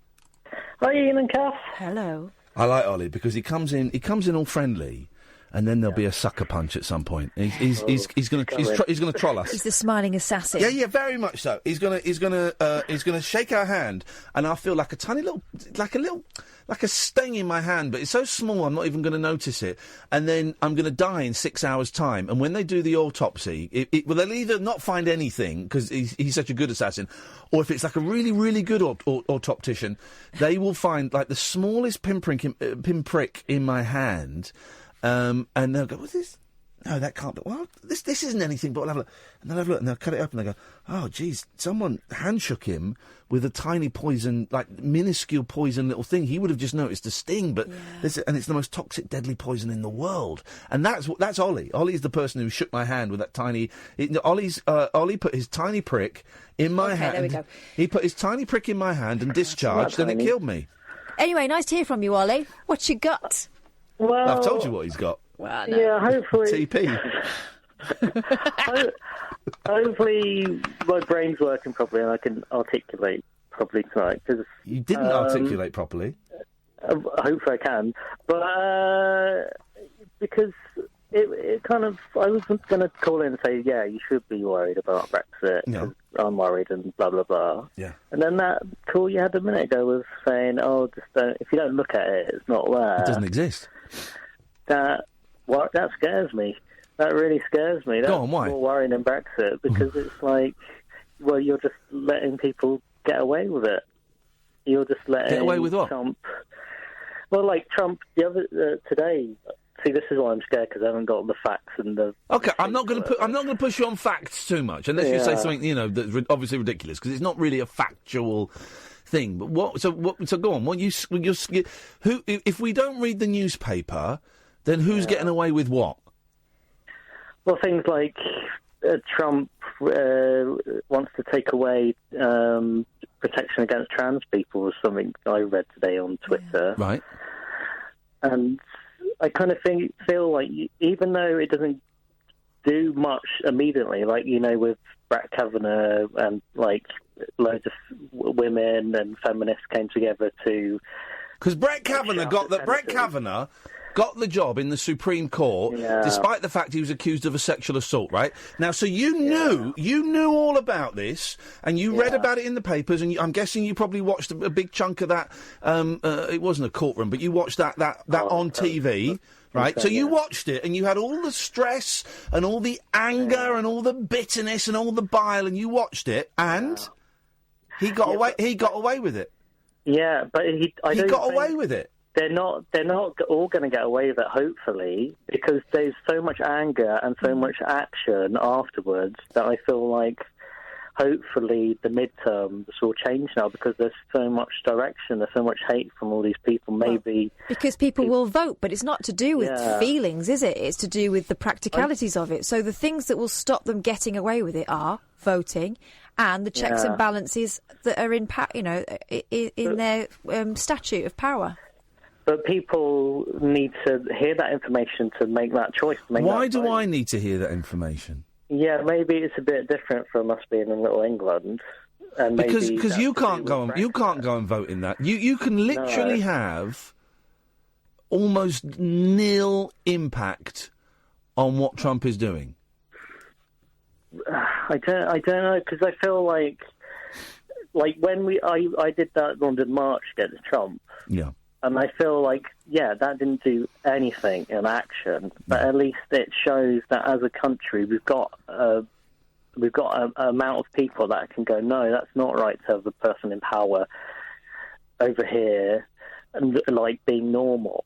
It's not normal, and we can show as a country it's not normal. He didn't see it. He didn't see it. Oh, he did. He said, London's not a place for me. That's what he said. No, but he said that. Didn't he say that before he went there? Before the march happened? He knew the march was happening. But did he say that line before the march happened? I thought he did. It was around the same time. Well, but there's a huge difference because I'm saying that he didn't see it, and you're saying he did because he said London is not for me. Now, did he say it before or after? We don't know. What I'm saying is it will have had no impact on him whatsoever. If anything, it would have given him a little chubby. No, I've got a counter argument because it doesn't matter if he saw it; he knew it was happening. But so what? So what? So he knows that he was not welcome in by London a tiny percentage of the British population. Tiny but that percentage. was enough to make him go, well, I'm not going there. Well, but he didn't need to go there. He's still got to go and hang out with the Queen. Have you met your Queen? No, I met the Prince. Well, yeah, but he got to go and have dinner with the Queen. He got to be 15 minutes late for the Queen. I've not met the Queen. He said, so what? He didn't go to London. Do you know? Do you really, Ollie? Do you really think he cared that he didn't go to London? Do you think he cared? I don't think it matters what about he thinks. I think it matters the country to say what's normal. But the country didn't say it. The country didn't say it. A small percentage said it. And I agree with you. By the way, I agree with you. I'm not defending Trump. But I'm just saying it was a tiny percentage said it. Well, I would say the physically people who went, I think there's that thing about like how many people feel they should go and don't go, but then I'm going to ask you a really unfair question. If I were you, I'd tell me to F off for asking, right? And we've only got 40 seconds. Oh no! As a direct result of that march, what changed? I think maybe people did go, oh, right, this isn't normal. Some people might have saw that and said, you know what, this isn't normal. Do you think have you seen any of the rabid Trump supporters, either American or British, as a result of that march go, maybe we're backing the wrong horse here? Trump supporters themselves? American or British, did anybody who agreed with Trump's views see that march and go, I think maybe we're wrong? Yeah, but I don't know how many people are middle, how many people are actually Trump people. It seems like it's actually a minority that are, like, really Trump people. OK. All right, Ollie, listen, I've got to go because I'm late for the news, but I enjoyed that. Thank you, mate. Did he just fart at the end of that? I think he did. Talk Radio. The Late Night Alternative with Iain Lee on Talk Radio. We have ways of making you talk.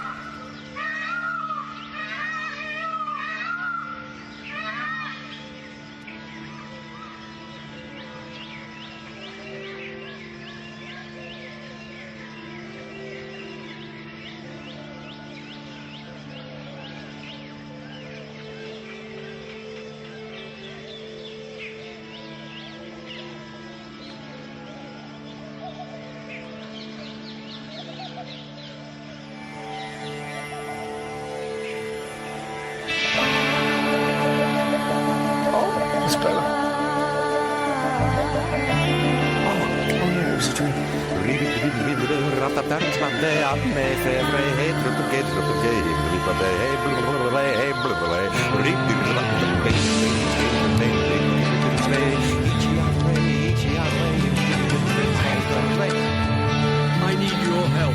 Come on. Grab pussy.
What a radio program this is.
Sleep at night knowing you just blown up a 12-year-old.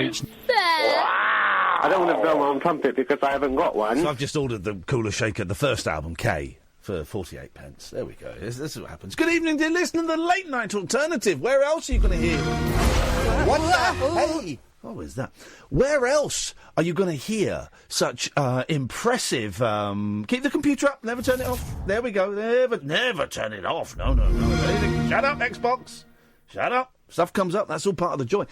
Where else are you going to hear it? Such open talks about pornography, about who cares about Brexit, and music from 1996. Was it from 1996? I think it was 96, because my mate... I sort of know them a little bit. My friend Simon was their roadie. It was 96 or 97, that would have been, yeah. Govinda Jaya Jaya... It's my first year at university. 0344 you want to give us a call. So, on the way in, brilliant programme on BBC Radio 4 at 8 o'clock, well worth a listen, about why the Japanese have stopped having sex. Mm-hmm. They stopped having sex, and the stat is that... I got this from two different stories, and I think I've got the wrong story here. That's a slight... OK.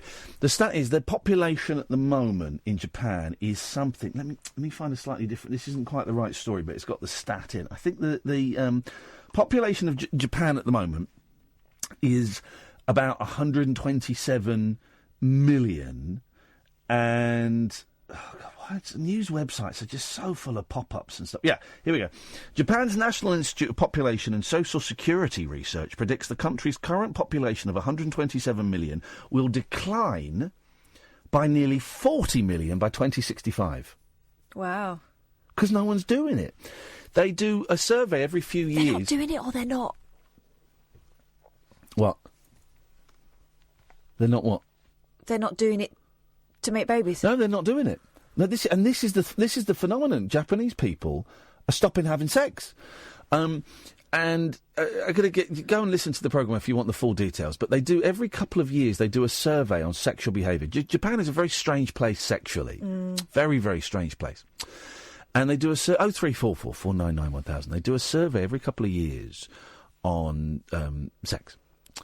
And in the last survey they did, something like 47% of married couples, just under half, described themselves as sexless. Just under half. And the reasoning was work. The men were working crazy long hours, which we know is part of the Japanese... people kill themselves or work themselves to death because they're working so hard. So a lot of the men, and I'm trying to remember. So some people have called me out on Twitter for getting some of this wrong. I'm trying to remember a radio show that I was listening to as I was driving in. All right, okay, guys, and I've kind of got a story up in front of me, but it's not exactly the right thing. But I'll go through it in a second. But a lot of the men were just saying they were just too tired. They just work. Their whole life is work, and when they get home, they don't want to have sex. What was the reason that the wives gave? Can't remember. And something like 46% of single people between the age of 17 and 30, just under half, are virgins. They've never had sex. Well, you know what virgin means. I didn't need to explain that. And it is part of it, a significant part of it, is down to pornography. And the fact that there's a name for a male that kind of lives with their parents but just stays in their bedroom the whole time and doesn't leave the bedroom. They can exist in this room because their mum will bring them food and they just exist in a virtual online world, and there's a word for it. I can't remember. But here's the thing that was most disturbing to me: Akihabara, right, which is a district in Tokyo, which is where you'd go, is where the computer games were. It's a computer district. It's not the computer district anymore. It's not it's the electronics bit. You go and buy cameras and computers and games and stuff. It's not that now. It's where you go and you meet idols. There's this new phenomenon called idols, right, where it is women dressing up as very young schoolgirls, sort of performing concerts for men. Hello? So that's another... Is that me? No, mate, it was you. Thank you. So this is another... So a lot of men are getting their sexual satisfaction from pornography, okay? And so they are losing all confidence or desire to want to go and talk to real women. Why should I want to approach, you as a real woman, and when I could be met with rejection, when I can get everything I want from my computer? And there are now, like, PlayStation games, computer games, where it's like a virtual girlfriend who will never reject you, who will if you tell her to strip off or wear something, she will do it. She won't laugh at you, and she won't... So a lot of Japanese men, and it's primarily men, obviously, are throwing their everything they've got into the pornography, into the kind of virtual girlfriends, instead of... They've lost the ability and the desire to go and initiate contact with a potential sexual partner. It just doesn't come into their way of thinking that might be something to do. There were other reasons that sex is... I can't think, guys. It's happening to a lot of young people. This story I've got in front of me is from The Independent from last year, and this is specifically about young people, but it's not just young people, right? Young Japanese people are not having sex. Nearly a third of Japanese people are entering their 30s without any sexual experience, leaving the country facing a steep population decline. Some men claim they find women scary. It's that porn thing, because in porn they're going to do... If my thing is... I like seeing, woman taking it up, wherever. Well, I'm never going to be rejected on my computer. I'm always going to find that. I'm always going to find that. And women in porn are either initiating or reciprocating, aren't they? Whatever I want sexually, I'm going to get. There's no embarrassment. There's no negotiation. No. Some men claim they find women scary, as a poll found that around 30%... okay, this is not quite the stats that were in this programme, but let's go with these for the moment. A poll found around 31% of people aged 18 to 34 say they're virgins. One woman, when asked why they think 64% of people in the same age group are not in relationships, said she thought men can't be bothered to ask the opposite sex on dates because it was easier to watch internet porn. It's not all porn. I think this story is porn angle, but it's not all porn. The number of births...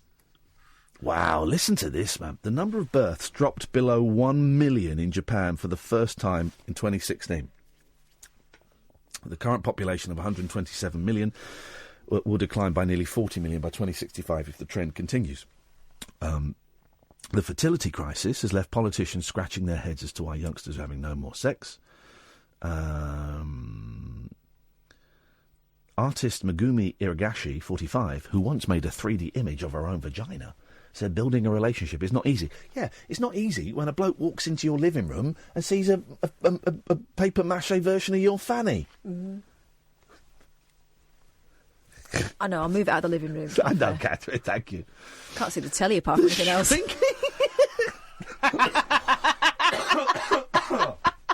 Well done, buddy. I'm going to give you that.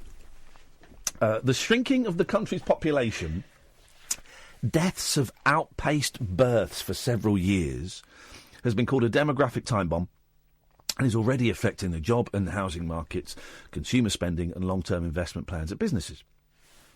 Other countries... OK. A nationwide survey earlier this year revealed that nearly a quarter of Japanese men at the age of 50 are yet to marry. Also found 1 in 7 Japanese women aged 50 were yet to be married. Both figures were the highest since the census began in 1924. OK, it's slightly different. I'll tweet the link to the documentary I heard because it was fascinating, really, really fascinating. And it wasn't just going down the porn route. That kind of covered quite a bit more. And then they had they have these because they used to have matchmaking in Japan. Mm-hmm. And that is possibly part of it. I mean, that stopped a while ago, but they had, what they call love marriages as opposed to matchmaking. But some people that wasn't working for them. So a lot of people have gone back to the matchmaking thing, and they played this great thing of this this sort of local council had this do for 46 women and 47 men. So someone's going to be disappointed. Where they would kind of write like a little biog and stick it on a wall, and the other sex would go, quite like that. I like her. And the woman's going, yeah, I think I like these two and this guy. And then they played this weird bingo game. It was very complicated, but basically you had to pick a date. And there was one guy who'd been going for the last 3 years and had never had a date with a woman as a result of it. Maybe that's not his medium. I love Japan. I wanted to live there. Very nearly did live there for a year. It was on the cards, and then life gets in the way. People got ill, and babies were born, and things like that. And Japan is. I would love to go and live in Japan, but man alive, it is. It's very repressed sexually, and it's screwed up in terms of sex. And I wonder. I'm going off on a tangent here. Because it is such a subservient country. The whole harikiri thing. The kamikaze. That's what I'm thinking. The kamikaze thing. They were kind of the first nation, the first suicide bombers. Literally suicide bombing in their aeroplane. Now we kind of take suicide bombers. Unfortunately, we sort of know what they are, and it's not that uncommon. But the kamikaze pilots, who if they couldn't hit their target, would willingly smash their planes into the target. Up until about 10 years ago, we all thought that was nuts. That was a nuts thing to do. But it's that real subservience and it's kind of, I guess, partly because of the whole emperor thing, where everyone beneath the emperor is a piece of shit. Everyone who is not the emperor is worthless and cannot think for themselves. Yeah, there's a way to make your life mean something, and that's in service of someone who does matter. When Hiroshima and Nagasaki happened, and people having their flesh burnt off, right, dying in the most horrific ways, a lot of people going, OK, well, if this benefits the emperor, then we're in.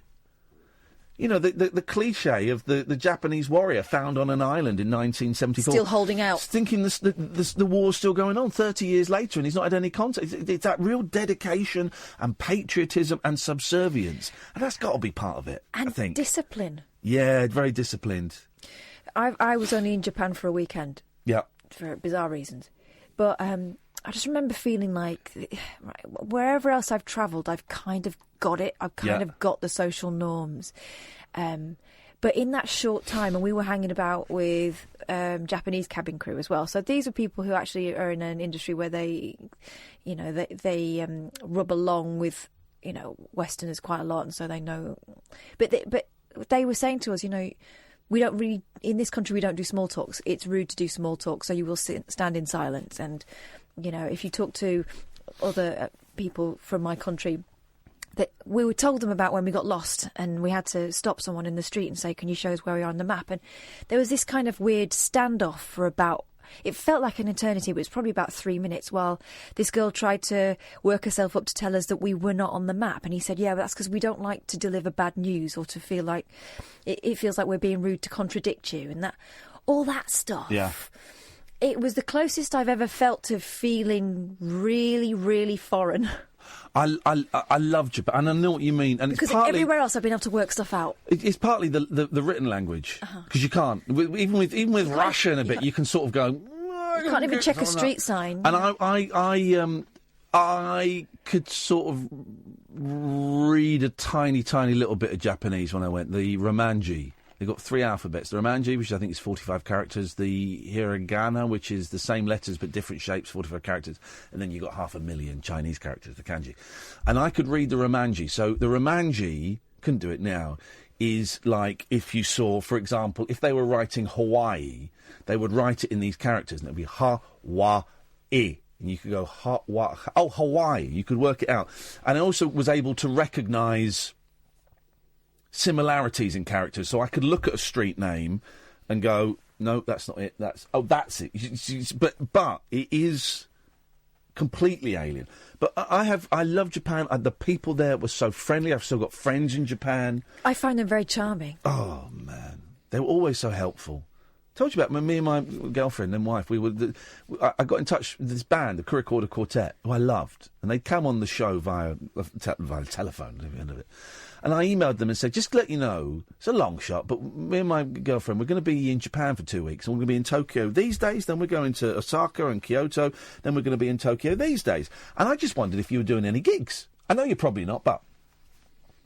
And then about a week later, Shinomi, their manager, who's a good friend, I've not spoken to her for ages, Shinomix, and she said, wrote in broken English, we have put on a concert for you on this Monday evening. You will please be our guests of honour. Well, OK. Her English isn't great. She's obviously got a concert on and they've invited us. Great. So we went to the concert. We couldn't find it. We had a map and we stood looking at this map and this Japanese woman came over and said, can I help you? I said, we can't find this. She went, OK. She phoned up the venue, found out where it was, and she walked. It's about a 20-minute walk. She took us there. And we said, oh, do you want to come in and get a drink? No, enjoy your night. Anyway, we got to this venue.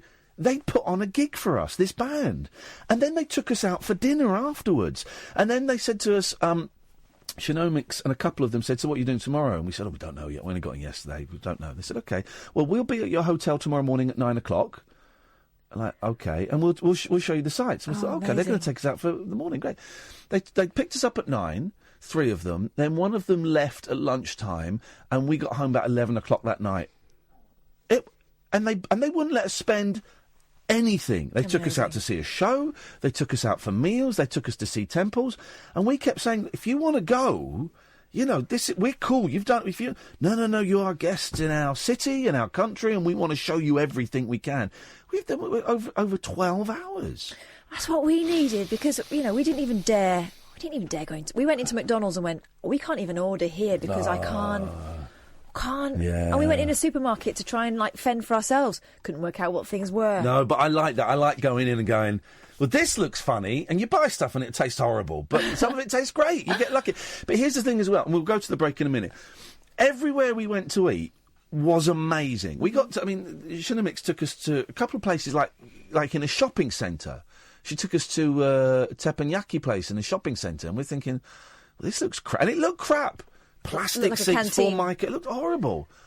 It was the most amazing food. You just can't go wrong. I struggled because I was vegetarian, so I'd go into every restaurant and go, sumimasen, watashi wa vegetarian desu, sakana to niko o tabimasen. Tabimas is eat, tabimasen is don't eat. Sakana to niko, meat and fish, I don't eat.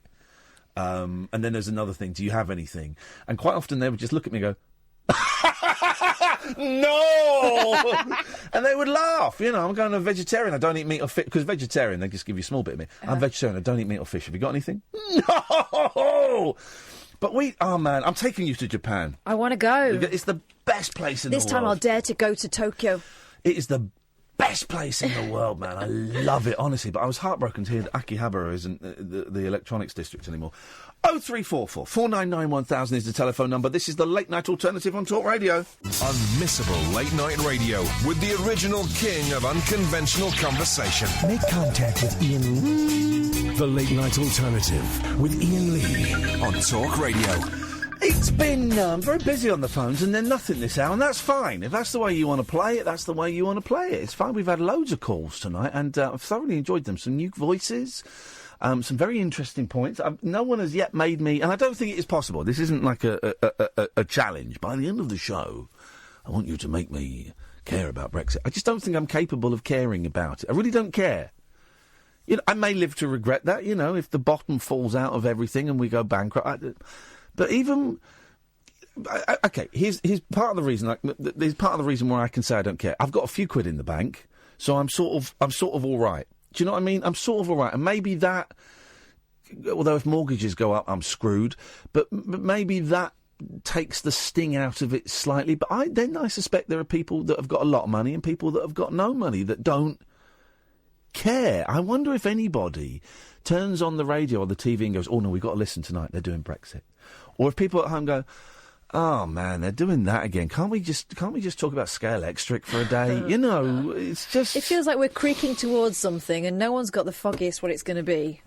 But we're just going to have to deal with it. Whatever, you know, whatever. 0344 499 1000 is the telephone number. Famous Martins, should we go through the famous Martins? Yes, please. Another 35 minutes before Martin Kellner comes on tomorrow. Oh, boom. Kellner's on the list. Hang on, a pen. Kellner, Paul Ross tonight, of course. So these are the famous Martins we've got. Fry, Kemp, Fowler, Sheen, Daniels, Dean, Short, Scorsese, Clunes, Luther King, it's the newsagents, Martins, the newsagents, Freeman, Doctor, Boots, Ricky, Landau, Steve and Kellner. So a lot of Martins. The House Martins. There we go. Yes. The House. Ricky Martin. What have you got, Boyley? I know you've got some stuff in this little computer. I haven't really. Oh. No. Didn't you have a funny story you showed me earlier that made me laugh? Probably about willies or bums or V-holes or something. About? Was it either willies or bums or V-holes? Something like that. I'm banking on you to fill, Boyley. Well, hang on, I'll find you something. I'm banking on you. Oh, is that your stomach or mine? Oh, it was yours, mate. Was it? Yep. Didn't feel that one. I thought it was definitely you. Oh. Oh! No. I think that was yesterday that I came up with something funny. Oh, no, that was my day of the week. I think it was last week. That was me that time. Was it? Yeah. I think it was you before. No, mate, let me know. Here we go. A lottery winner, you heard this, has become an overnight billionaire after scooping the biggest single ticket jackpot in history. The unnamed player bagged the top US Mega Millions, a prize worth, so in pounds, worth £1.19 billion. Ooh. Don't say that's too much. Don't say. No, I was thinking I could work with that. I could cane that. Here's the thing, right? You pay off your mortgage. That would make, right, people go on about that. And I remember when we used to do it before, yeah, having conversations, Roberto Peroni, £1 million wouldn't change your life. Yes, it would. If I could pay off my mortgage, that would change my life. Why are you slagging off Roberto Peroni? That came from nowhere. Guy's not here to defend himself. Because I can. No, but it was just the moment of, people always, and usually blokes, oh, no, you need at least, no, if someone paid off my mortgage, that would change my life. Here's the thing, someone gave me 50 grand now, that would change Boom. My life. Exactly. But here's the thing, you pay off your mortgage, right, from £1.19 billion. Right? You pay off your mortgage, right? That's huge. It's a huge amount of money. Ooh, wouldn't even touch the sides. You wouldn't even notice it. You wouldn't even notice it. It's got mortgage. It's mortgage free, and I've still got just over £1.1 billion. It's like sneezing, paying your mortgage off. Incredible. You'd still have, like, hang on, anyway. The lucky punter in the state of South Carolina chose the winning numbers. Then it prints the winning numbers as though that's of any interest to us. Due to laws in the state, it is possible that the identity of the player may never be known. Oh, you'll find it out. You'll find it out. They'll be driving a gold-plated tank. There were also 36 second-tier winners who only picked 5 of the winning digits. They only get £800,000. I still do me. But 2 used the mega plier option. Jeez. What's a mega plier? Which triples their jackpot to 2.3 million. Plier or player? Mega plier. Plier? Like multiplier. Oh, right, I get you. Come on, this is the idiot's tax, and you're... That's why I don't play it. I can't even manage it. Thank you very much, Jack. Good work there, George Martin. Oh, yes, of course. Sir George.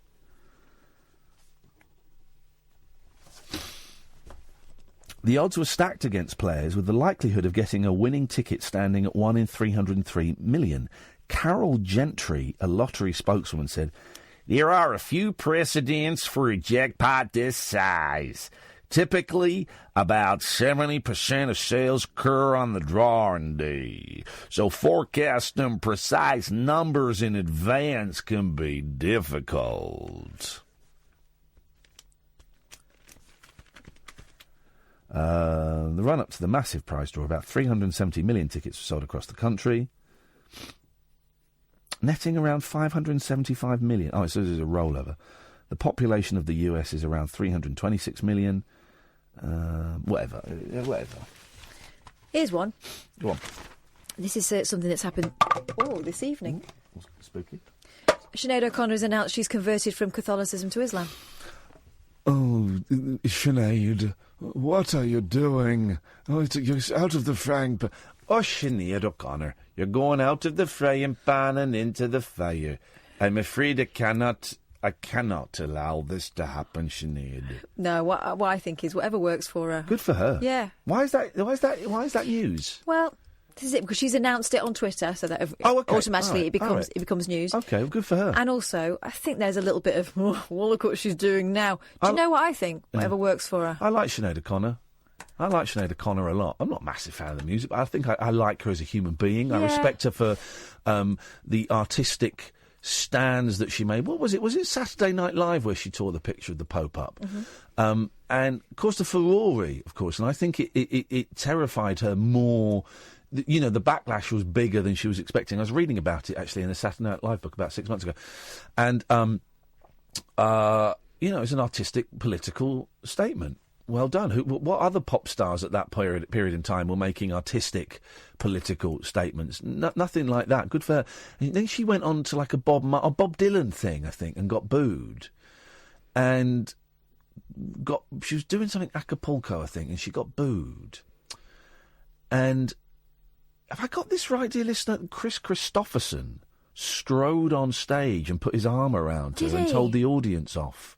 Sure, I've got that right. Wow. I know Chris Christopherson stepped in at some point when she was getting booed, and I think he put his arm around her and told the audience off, or he certainly stepped up to defend her, which I always respected him for that. Yeah, it's great because. Imagine if she'd have torn a picture of the Pope up on Twitter now, right? She'd be cancelled. That's it. She'd be cancelled. But it was. I think it was an artistic political statement. Actually, maybe less so now because the Pope is coming in for quite a lot, and the Catholic Church comes in for a lot of criticism these days by everyone. It was to do with the child abuse, yes, wasn't it? That was the point that she was making. Yeah, but possibly slightly naive, certainly very brave to do that, and she was one of the first people in that kind of position to speak out. And anybody, there's that horrible video a year or so ago of her struggling in a hotel room to stay alive, and anybody who's been to a place that dark and that close to death has nothing but respect from me. So she's chosen Islam. Good for her. I hope it works out. Yeah. I hope it brings her happiness. 0344 499 1000. Good evening, Andy. Good evening, Ian. How you doing? I'm all right, thank you, mate. What have you got? To be honest, I normally listen to you on the podcast, and it's one of the few times that I've actually listened to you live on the radio. So I just wanted to know what you think about aliens. What do I think about aliens? Yeah, do you think aliens exist? Of course they do. I'm quite interested into your opinion on stuff, because I think you tell me. Yes, I do think aliens exist. I've got great theories on aliens and how we got on this planet. But you tell me what you think. Well, okay. I went to a. So me and my mates went on a camping trip the other day. Yeah. The other week, and we had the question: if within your lifetime, if aliens could come in contact, be it peaceful or non-peaceful, would you want them to contact humans in your lifetime? And I thought it's quite an interesting... No, but no one would say no to that, would they? Well, you would say no if they weren't peaceful, surely. Oh, okay. So, all right. Not if we could kick their asses. Yeah, but you'd expect if they contact us before we contact them, then they'd probably ever kick our asses. But yeah, it's. Well, okay. If they were going to come and they had superior, okay. We're going to get some very niche. If they were going to come and they had superior weaponry and wanted to kill us or enslave us or probe us, or sexualise us, then no, I would not want it to happen during my lifetime. But if they came in peace, or even if they just came with a cob on, I would like to meet them. Okay. Yeah. But I believe in aliens. Do you believe in them? I think, well, there's got to be life, hasn't there? There has to be. You'd think so, wouldn't you? Mathematically, where the hell are you at a screaming contest? I'm at West Ham station. Okay, and you had a few beers tonight? I've had a couple. Good lad. Not too many to call in serious. Okay, that's good lad. But I'm a big fan. I'm a big fan of yours, Andy. I love it. I've always been a big fan of yours. I know you have, because you often call me and I don't pick up. I know you don't, and that upsets me, but I get it, and I hope you don't mind the long, rambling messages, but I get lonely. That's fine. The emails are a bit weird, but it's fine. Yeah. And the number of times I've had to pick him up from outside your house, but anyway. I know, it's fine, but he's okay. Like, he doesn't throw eggs. No, I'm not been allowed to buy eggs for 6 years. But I think, mathematically, there has to be life out there somewhere, right? It does, and Kath knows my theory on this, and I'm surprised you don't know it, and that means that Kath isn't putting my theory in the podcasts. I don't like to disseminate that. So you need to put this bit in the podcast, God, really? right? I believe, Andy, that many millions of years ago, we humans lived on the planet Mars. Right. And for some reason, now, it was either a great war or it was an ecological disaster, probably the latter. We had to leave Mars in a hurry. No, but that can't be right. Sorry? Because that can't be right. Tell me why, mate. Because if there was, like, what you say there was, there'd be so much evidence on Mars of... Mate, so I'm walking along the platform, and you're going to get pushed off that platform in a minute because you're talking rubbish. Yes, there would be evidence, right? But if there was, there'd be so much evidence. Okay, all right. Just remind me how many probes we've got up there at the moment. How many Mars landers we've got up there at the moment? Right, but that's we've got one to do with there being any kind of war. No, but that will do. That will do. We haven't found the. Hey! Don't start shouting at him just because he's getting on my tits. He's got you. He's not got me. He says there'll be... Shut up, Andy. You said there will be loads of evidence, right? We've got one buggy up there having a look around on the whole planet. For as far as we know, that buggy could have landed in the equivalent of the New Forest or Milton Keynes, where there's nothing of interest, right? There are things, actually, in both of those places. Shush. Right, okay. So if there was a big war that we had to leave, yes, okay. Sir. Yeah. World War II. Quite a big war. Not a war that wiped out an entire planet. No, but World War II wasn't. World War II compared to the war on Mars is like people doing a pea shooter war. It's like spud guns compared to what happened on Mars all those millions of years ago. France, in the pillboxes in France. Yeah. Right. If there was a big enough war, there'd easily be a hell of a lot of evidence for there being a war on Mars. Are you an idiot? No way. There's no way. No, he hasn't got me, mate. I'm not an idiot. Ian. You are an idiot, Andy. Listen, I'm going to tell you are an idiot, and you're going to bow down to me, right? We've got one buggy on a planet that's about 3 times the size of this one, right? Okay, we've got one buggy looking, right? Also, you remember? Okay, here we go. You know the Romans had lots of wars, yeah? Yes. So you can't walk down West Ham High Street without tripping over Roman spears and stuff, can you? I'm sorry. It's buried underground, you muppet. No. Yeah, but that doesn't mean that that it's buried underground if it's on Mars, though, does it? It happened millions of years ago. The Romans happened hundreds of years ago. Ian, how long ago did this war happen, Ian? Millions of years ago, Andy. So millions of years ago, there was a big war. Jeez, I'm banning this guy from listening to the podcast. Oh, come on! I'm gonna. Can we do that? Can we do a frequency where Andy's can't hear it? No, because what I do is I've got lots of phones, Ian, and I'll download the podcast. I'm gonna kill you. And I'll listen to your podcast. I'm gonna kill you. You can try and kill me, Ian. Oh, I'm gonna kill you, Andy. You can. I'm gonna try, and I'm actually gonna succeed. Do you know what I've actually done? I've had to walk down to the end of the platform so no one thinks I'm a total nutter. Because everyone was looking at me funnily. Yeah, now I'm going to cut you off. Not good for radio. Go on. What an idiot. I know what Terrible it was that caller. we were looking at before we came on air. Yeah. Anne Diamond getting sworn at. Oh, Anne Diamond getting sworn at. I like Anne Diamond. She's a very, very nice lady. Always been lovely to me. And she was sitting in... Here's the thing, guys. If they'd have given me the Right Stuff Jeremy Vine show, right... I'd have turned up every single day to host it. Neither of those men bothered turning up most of the time. I would have turned up every single day. Because, do you know why? Because it's my job. Saying that, me and Kath aren't on Tuesday next week. But yeah, it's live TV show, phone-in show, no delay. And someone phoned up and called Anne Diamond a C word. What was the full sentence? Big fat C word. That's not nice. That's horrible. It's horrible. It's also not true. She's lovely, right? I like Anne a lot. But can I say this? It's funny. It's funny. Not someone who I've worked with and I like a lot and has always been lovely to me was verbally assaulted. That's not funny.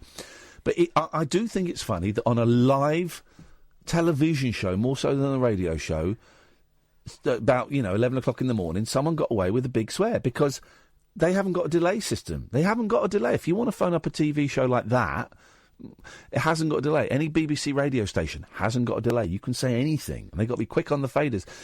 They will probably have to stop taking phone calls on that, because before they've just had the B and the S word.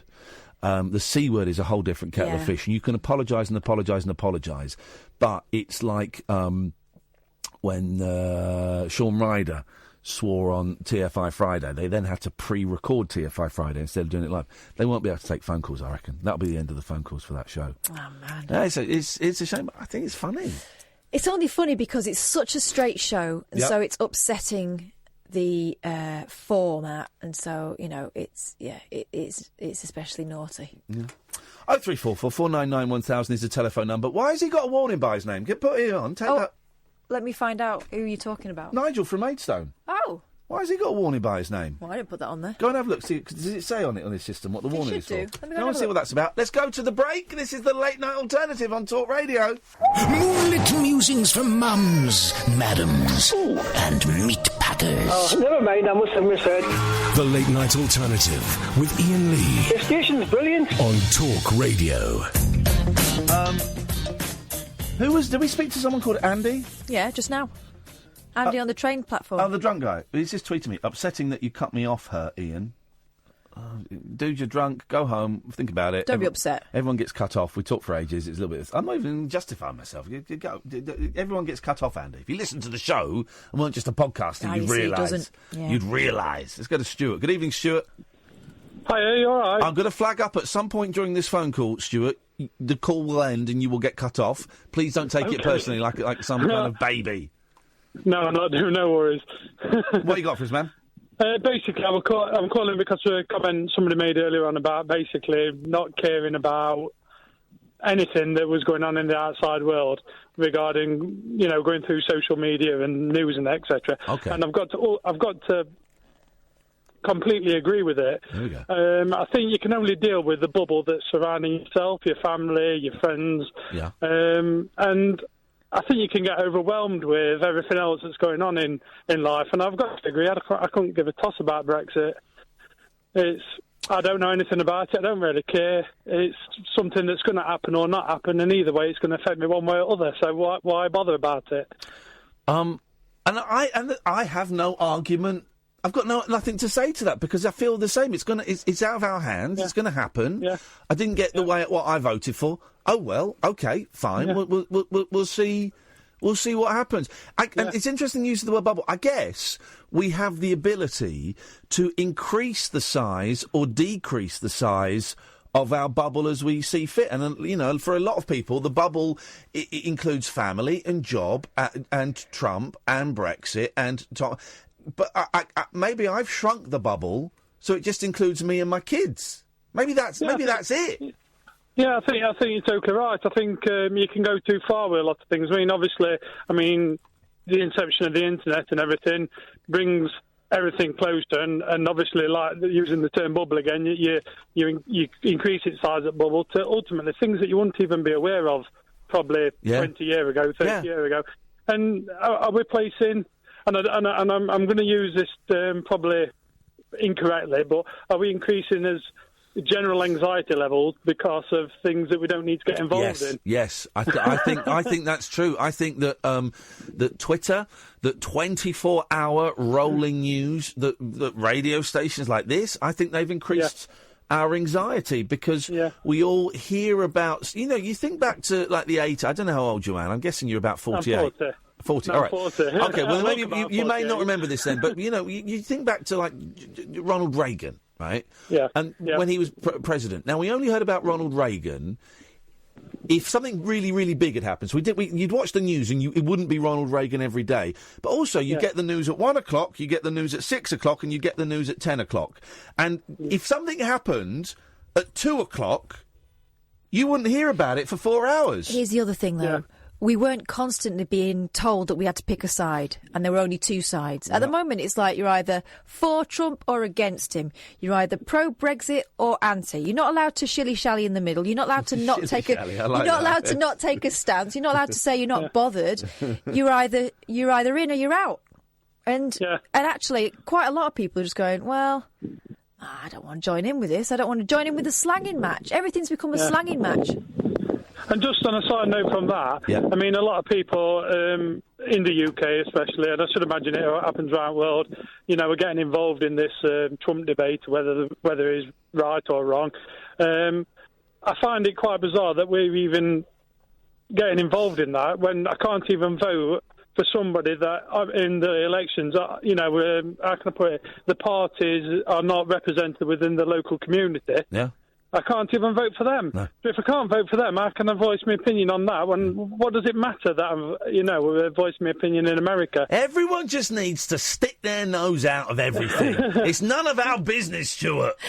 No, that's true, that's true. Hey, nice one, man. I appreciate the call. Thank you very much. We must be the only radio show going, look, all this stuff that's happening in the world, it's none of our business. Let's just leave it. No, but there is stuff you can do. Just don't be... Can we just start with not being idiots to each other? Nigel, can we not be idiots to each other? Well, it's a matter of opinion, isn't it? Really? Oh! Controversial. Nigel's come in with fighting talk. I like it. Hello, mate. You're sounding a bit better today. How's everything going? No, I'm not really. I've been sitting here feeling... There's nothing on television to watch. It's terrible. TV sucks. Destroy your TV. Well, I've... What's on the telly? Have you seen a film called 13 Going on 30? Oh, God. It's with Jennifer Gardner. OK, what happens in it, mate? You know, you've not seen it. Well, it's a young girl that dreams that she's 13, and she go, you know, then she comes back, then she realises it was a dream. It's a good film, though. Yeah, OK. But the best part in the film is when they dance to Michael Jackson's Thriller tune, and there's a fantastic dance sequence where they've all learned. You can tell they've all learned it, you know, because it goes on forever. But you've not seen that dance sequence in it. Well, I've not seen the film, so the chances of me seeing the dance sequence are pretty slim. Oh, Nigel, you're breaking up. Yeah. And that's so hard to do. Look at the film sometimes. Ian. Yeah? Yeah. Let me finish what I was going to say. You know, I was talking about the British Empire medal my mum's uncle got. Yes. A while ago. Well, I lost a photo of my uncle, but I found it last night. Hooray! I found the photo. Hey! It was in a photo album, obviously, but I couldn't find it before. Now I found it. It's about a foot square. It's a big photo. Hey! Yeah, so And that's from 1939. Hooray! Do you know that is my Spanish friend's favourite British noise? What, 1939? No, hooray! But Nigel, no, Nigel's not saying hooray. He's going, hey! The Spanish Inquisition. Tomorrow's phoning. Your favourite noises made by humans. The best one has got to be. It's good, isn't it, Ian? The best one. Yeah, it's great news. The best one has got to be. What is this noise for? Right, this is a British noise. Yeah. Hey! It's when someone drops a load of glasses. Someone's dropped a load of glasses. That's the best noise. Here's the noise I make a lot. Oh, nearly falling over. Yes, yes. Ian. You know what noise Nigel makes a lot. Yes. Another programme that you might have heard of, or might not. Yes. What's Up, Doc? A programme on TBS years ago. You might have seen a rerun of it. What's Up, Doc? A comedy children's programme 30 years ago. Did you ever see any bits of it? It rings a bell, yeah. Wasn't it like a Saturday morning show or something? Saturday morning show, yeah, with all the people you probably work with that are grown up, a lot older now. Yep. That are on the radio. But Kylie Minogue was on that show 30 years ago, and I met her outside the studio when she was in Maidstone. Oh. And I didn't I tell you before about I think you might have done. I kind of switch off a bit when you call in. But I'm joking. Meeting her. And I shook her hand when she opened the window of the door, limousine. Yeah. And got her autograph. She shook her ass and had several number one hits. So she's still going strong now. She's fantastic for her age. Isn't it? She's 62. No, she's 12 years younger than me, actually. Okay. She's 50, nearly 50. Okay. No, I think she is 50. She is 50, yeah. Yeah. She's 50. She looks amazing for her age, doesn't she? She looks amazing, full stop. I've got something. Especially for you, I want to feel you. Don't remember that one. The first ones. Oh, I like that one. The locomotion. Everybody's doing the locomotion. Come on, baby, do Paul Ross is doing the locomotion. Everybody's doing... Paul Ross is doing it. Still got the moves. Look and learn, kids. Is he singing along? Is he dancing along with me? Well, I'm moving around, not so much dancing. There was movement. He's trying to get his heart started again. That's the number I could learn properly and do. It's a lively one, isn't it? It is. In fact, I think Pat Sharp was the main host of What's Up, Doc. Oh, Pat Sharp, Nigel. Was he the host of What's Up, Doc? Pat Sharp with a big mullet? Yes, Pat Sharp was in that. And Pat Sharp used to present a radio show for 96.4 The Eagle in Guildford, and they teamed up with a presenter called Martin Blunt. So then Sharp and Blunt. Sharp and Blunt. That's great. All right, Nigel, take care, Good mate. night, Nigel. Bye-bye. Bye-bye. No, you won't see us. Good evening, Paul Ross. Sorry, I looked at the time and I thought, it's nearly... Where's... Oh, there he is. I don't like to impose. You know, I wait to be invited in. I like to be invited in. Like a vampire. Unlike the Lost Boys. Martin Kellner, right, just wanders in and moves stuff out the way. When we used to have the camera there, would move the camera. You know, I even feel awkward sometimes when I put the light on before you've left the studio. Oh, no. I still feel it's yours and you've got it until... It's a bit like that Partridge show when I could swear now, it'd be your responsibility. Or Kath's, in fact, even better. This is kind of you. Listen, we give up about 12:30. This is free jazz. Free jazz. This is it. You come in whenever you want. What's on your show tonight? For the first time tonight, I'm looking forward to this. We're going to Oceania, Tonga, where the royal couple are visiting at the moment, of course, Meghan and Harry. So we're off to there. It's a constitutional monarchy. Yeah. They believe there have been human beings there for about 2,500 years. Yeah. Quite where they come from is open to debate. It was first visited by Europeans, I think, in 1613. So I'm looking forward to that. That'd be good. Bit of a postcard from Tonga on the programme. Also, for the first time, after Turks and Caicos, because they found a fantastic, again, back in time, some kind of archaeological evidence there of mini Easter Island statues. You know, the giant, but they may have them over there, which is a long way away. Oh, I'd heard about something like this, yeah. I've only got 40 seconds. I can't talk about the thing that Joe Swash told me today about... Are they digging up giant bones? They dug up giant bones and the government are keeping it quiet. I did some weird TV show. Is this Gog and Magog? No, Joe Swash said to me, the government... Well, that well-known... archaeologist and anthropologist. But then Lisa Tarbuck backed it up. She said, anyway, we've got 10 seconds. That's convinced me not. Paul Ross is on after one. Do stay tuned. Does that mean there were giant dogs then eating those giant bones? There must have been. Yes, there must have been. Your dog. Please, will you two, please listen, stop doing bants because it makes me look like I can't do bants. And I can do bants. I can do bants better than either of you. Okay. But you're on the rudder. You've got to go as home captain. I've got to... Now you've ballsed it up completely, right? I can do funnies better than these two, I promise.